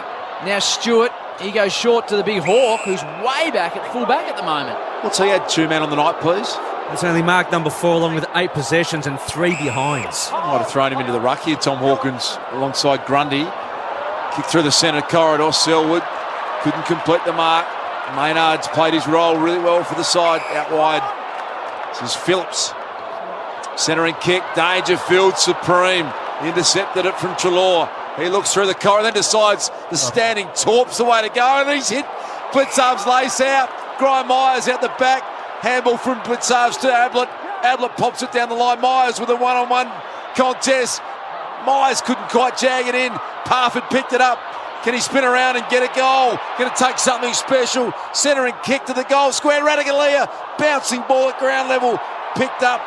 And it's Crisp who got through only as far as Kelly, who's taken a mark within range, Nate Brown. It was just scramble footy, wasn't it? It was desperate type of stuff, but it pays to go with a big opportunity down the middle. Dangerfield didn't know what was going to happen, but he just let the chips fall where they may, torpedo into the middle of the ground, and something happened. That's what they need at this stage of the game. Well, this is the kick to stay in the game. The clock's ticking down, 3 minutes and 18 seconds. Tim Kelly, to make it a 2-goal game, has to kick this goal right now from the edge of 50. Bending, and he's got it through, Tim Kelly. Back-to-back goals, the Cats, only 2 goals in the last quarter. She's a 12-point ball game. The 6-6 rule comes into play, just under 3 minutes remaining. Well, you've got to say it's game on, Nate Brown, don't you? I think Lee Matthews has the rule. If the number of goals required is the same or less than the number of minutes left in the game, you're still in it, Duke. So, by his definition, the Cats are still in it. Let's leave that one a lethal, I think. It was George Bush-like, wasn't it? Chibble and Beaumont Tile scoreboard, expertly designed bathroom packages. You can change to suit you from $3,000. Choose Beaumont. So she's a 12-point margin, and there's 2:55 on the clock. They've just got their best players in there. Dangerfield in the middle. They've got Selwood in the middle, and also Tim Kelly. Well, for the Cats, this is their biggest centre bounce clearance attempt of the season. Grundy's dominated in the ruck. Dangerfield, who else? Picks it up, hits 45. It's a long, deep ball from Dangerfield. Hawkins spills the mark. Oh, gee, there was a scramble in the goal square. And it got punched through from behind. One could say a handy point dust. How good Dangerfield there, Howie. The pick-up and kick was just ridiculous. And now Jeremy Howe, precious seconds tick off the clock, 2:39 remaining. An 11-point ball game from nowhere. Can they get it back inside 50? Elliott's been good, and that's a big pack mark from the little man. And he puts his hand up, says, let's take as much time as we possibly can. Goes short. Finds Mychek, still at half-back the ball. 2:16, make it 2:15. Clock still ticking. Sends this one long down the southern stand side wing. They're very prepared to take time out of the game, the Pies. Gee, if it came to burn them now, it'd really hurt Elliott. He thought he had the mark. You heard the umpire say play on. Contested ball out of wing. Adams starting the game and finishing it in the same style. That's fantastically well. But he's done here for holding the ball. So the Cats, they got 1:49 on the clock. The ball's on the outer wing. They're in possession. And they trail by 11 points. Menegola came up with a big play. There's numbers through the middle of the ground. He's got to use them, Menegola. Pumps a long one down the line. Radicale is their hope. Can he take a contested mark through his hands? Harry Taylor almost threw it to Ablett. Ablett stands up in the tackle, coughed up the handball. Brodie Grundy was really strong. And side bottom out to Wills. Minute 22 left in the game. Gazza just holding an elbow, and Wills taking time off the clock. Mark can't be taken on the outer side. Side bottom in possession, still trying to wind it down. Main looks to the boundary line, and Abuser scored him there. 1:07 on the clock. So now it is getting really tight for the Cats. They've got to get a clearance from this throw in centre wing and hit the board in a major way. They try by 11 points. So Collingwood just begun to Dangerfield at the moment. He looks the man most likely. Strength of Grundy. Selwood had a rare fumble. He was eyeing off where he was going to kick it. Didn't quite take clean possession. Well, sitting on top of the footy there, a Collingwood player hasn't tried that hard to get it out. Ray's letting it go for an eternity. And now Ray's called one. And I reckon he got it right. Selwood dumps it long. Can they get a mark? Radicale out the back. Hawkins picks it up. Snaps it at goal and misses. 40 seconds left. 10-point ball game. Pies with the lead. 61-51. Triple M Beaumont Tile scoreboard. They need a mark and it's game over, and they've got it. How to mark in the back pocket. That snap from Hawkins would have led them needing a goal with 38 seconds on the clock. It wasn't to be. Collingwood fans starting to celebrate. Tui flies, looks towards the boundary line, and that's where it goes. Let's have a listen to the Collingwood Army.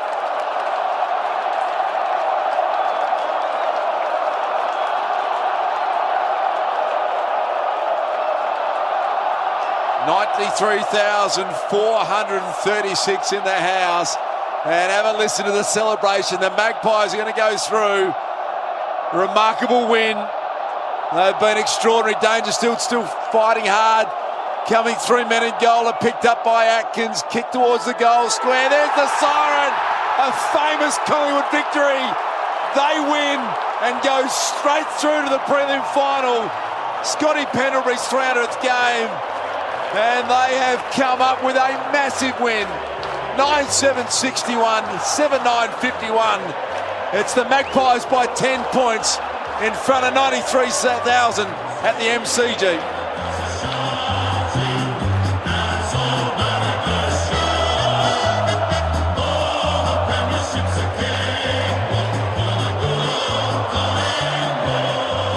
Pies by 18 at quarter time, 19 at the half, 25 at the three-quarter time break.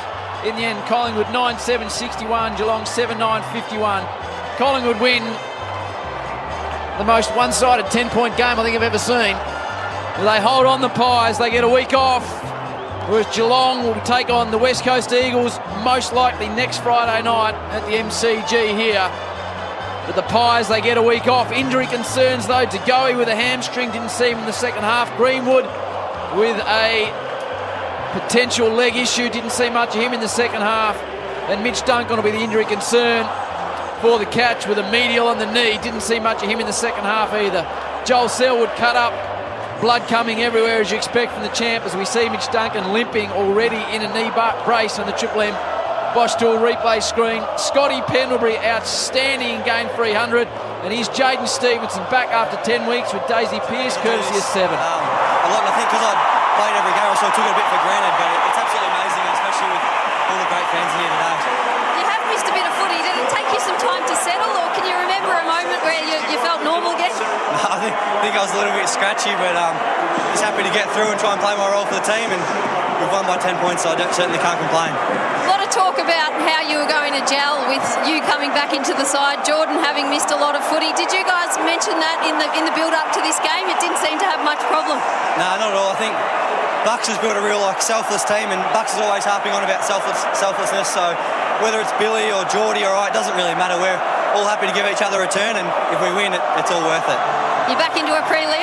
Is it more exciting because you know what they mean and know what they feel like, or you're a bit of a veteran now? It's just business as usual. Certainly not a veteran, but I'm looking forward to it. I'll be watching the next few games closely, so whoever we come up against, I'm sure if we provide the pressure we did tonight, we can hopefully get the win also. Congratulations, Jaden. Good to see you back. Thanks, Daisy. Appreciate it. Over to you, Hayne. Thanks, Daisy. Plenty, it's as raw as it gets right now. What are the emotions? Well, no doubt. bitterly disappointed. But at this time of the year, we're going to get over it pretty quickly. We can't start like we did next week. It's do or die. Disappointing, but we'll get back on the horse. In terms of a slow start, is there a reason why? Oh, look, we needed to take our opportunities. Obviously, there was a bit of wind in the first quarter, but we had opportunities to arrest momentum, take shots in front of goal, which we weren't able to do. So we need to get better really quickly. Good news is, next week it's on again. Yeah, we've earned the right, we've earned the opportunity, so we'll regroup, we'll reset, and we'll get ready to go again. Mr. Hamish and Paddy Dangerfield, courtesy of 7. The Geelong players staying on the ground, which I can only imagine is an opportunity for them to, in a really difficult situation, support Scotty Pendlebury in game 300, Das, which is a fantastic effort by the Geelong boys after just losing a final. It's a classy act, isn't it, in a final to stick out there, and I love it. I think there's great respect in the AFL community, and when you're a champion like Scotty Pendlebury, so the Cats players are lining up. Pretty hard to stand out there, as you said, Howie. That's as disappointing as it gets. Minor premiers, they've been on top of the ladder for almost the entire year, the Cats. You get to this stage and you're the favourites to go through to a prelim final, and you get rolled tonight against an old foe in the Magpies. So, as Paddy Dangerfield said, they've got to get over it pretty quickly. They've got to regroup, and I think all of us think the West Coast Eagles is going to be an almighty challenge. Here's Scotty Pendlebury, cheered off by Chris Mayne, still side bottom.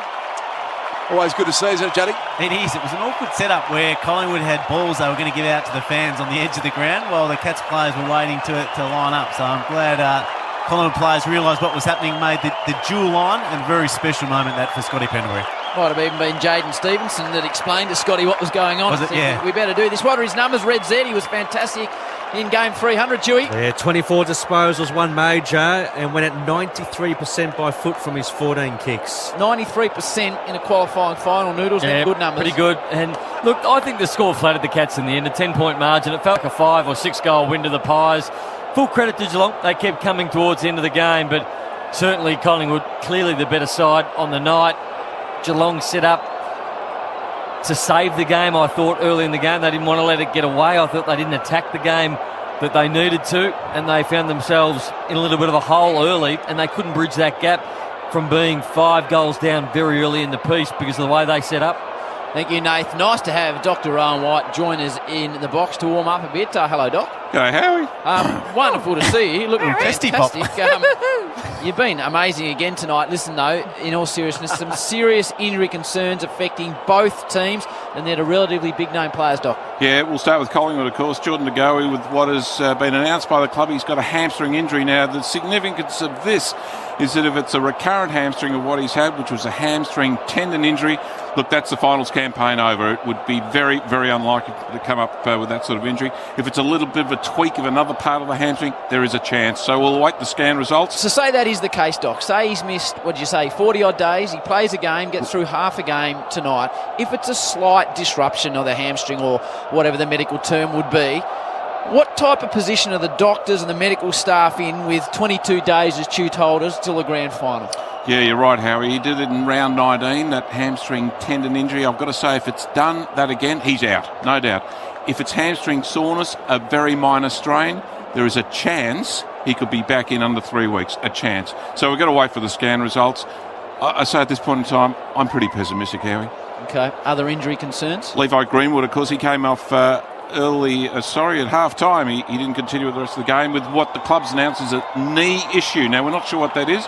He looked lame on the left side as he got out of the dugout in the three-quarter time. So it's on the left side with what is a knee issue. Not sure what that is. So, again, we'll wait for the club to announce the exact diagnosis. And, of course, for Geelong, Mitch Duncan had that medial ligament in the second quarter. It looked to be a mild to moderate medial ligament, which, look, that's usually 3 weeks. So, again, we'll await the scan results, get a more definitive result. But you wouldn't expect to see Duncan able to get up for a semi-final next Friday night? Absolutely not. It would be grand final at best. Okay. And Gary Rowan, halfway through that last quarter, came off with what looked to be a knee or a low hamstring issue. He did not take part in the last 10 or 15 minutes of the game, and at this point in time doesn't look good. Outstanding, Doc. Well done as always. Wonderful to see you in person. All right, Tommy Brown, I know, nice scene setter. You're a big Pies man, although we don't typically go with that. But what's happening down there, please, Guru?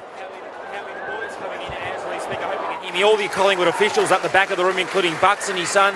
When Eddie came on, he said, "Go Maggers!" He was very, very excited as all the Collingwood players come into the rooms down in front of friends and family, basically. There's a real buzz about the room. They know they're in a prelim final. You can feel the energy in the room as the Collingwood boys, all the directors there clapping, but the Collingwood boys are about to sing the song. Privileged position to be in, Tommy, down there on a night like this. There certainly is, Howie. They're just about to sing the song. That Geordie to go. They're coming into the huddle.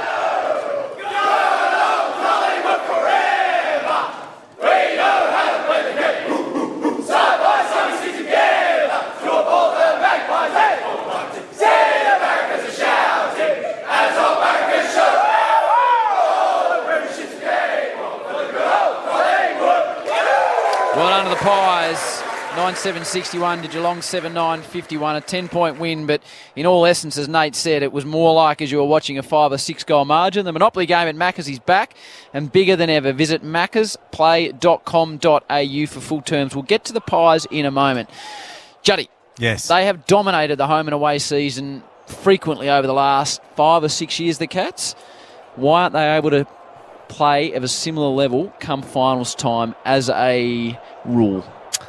Well, I don't know for a fact. I wonder if the shape of their home ground gets them into some maybe bad habits, if you like, with the way they set up. We spoke ad nauseum in the first half, Nate Brown, how they were getting lots of numbers back in their defensive half and trying to counter-attack off that, and it didn't look like an attacking style that was going to win this game of footy, albeit it's one that may work on a skinnier ground, so perhaps that's a reason, Howard. But I don't think they've been playing great footy in the second half of this season. I think the first half they were clearly the best team in the competition. I think they've been doing enough to win in the second half, but probably haven't been as dominant as they were in the first. All right, Judge, you've got the votes, but stick around because after the break we will go into both rooms. This is your extensive review. Das, we are here for a long time yet to really stretch out what's happening here tonight. So we should be, Howie. Absolutely fantastic. Couldn't be more ready to go. Lots to get through finals time. I think we might even take callers. Get them in. Open line. Maybe. Well, I think we've got a few spare mystery packs to give away too. We get a couple of good calls through. Yes, How we going? Bumper stickers? Yeah, bumper stickers, the jagged gear, a couple of candles and a trip to Sukhavati. Yes. And a couple of bongs training up there as well. Fantastic. McDonald, Triple M, Rocks Footy. It's gone right.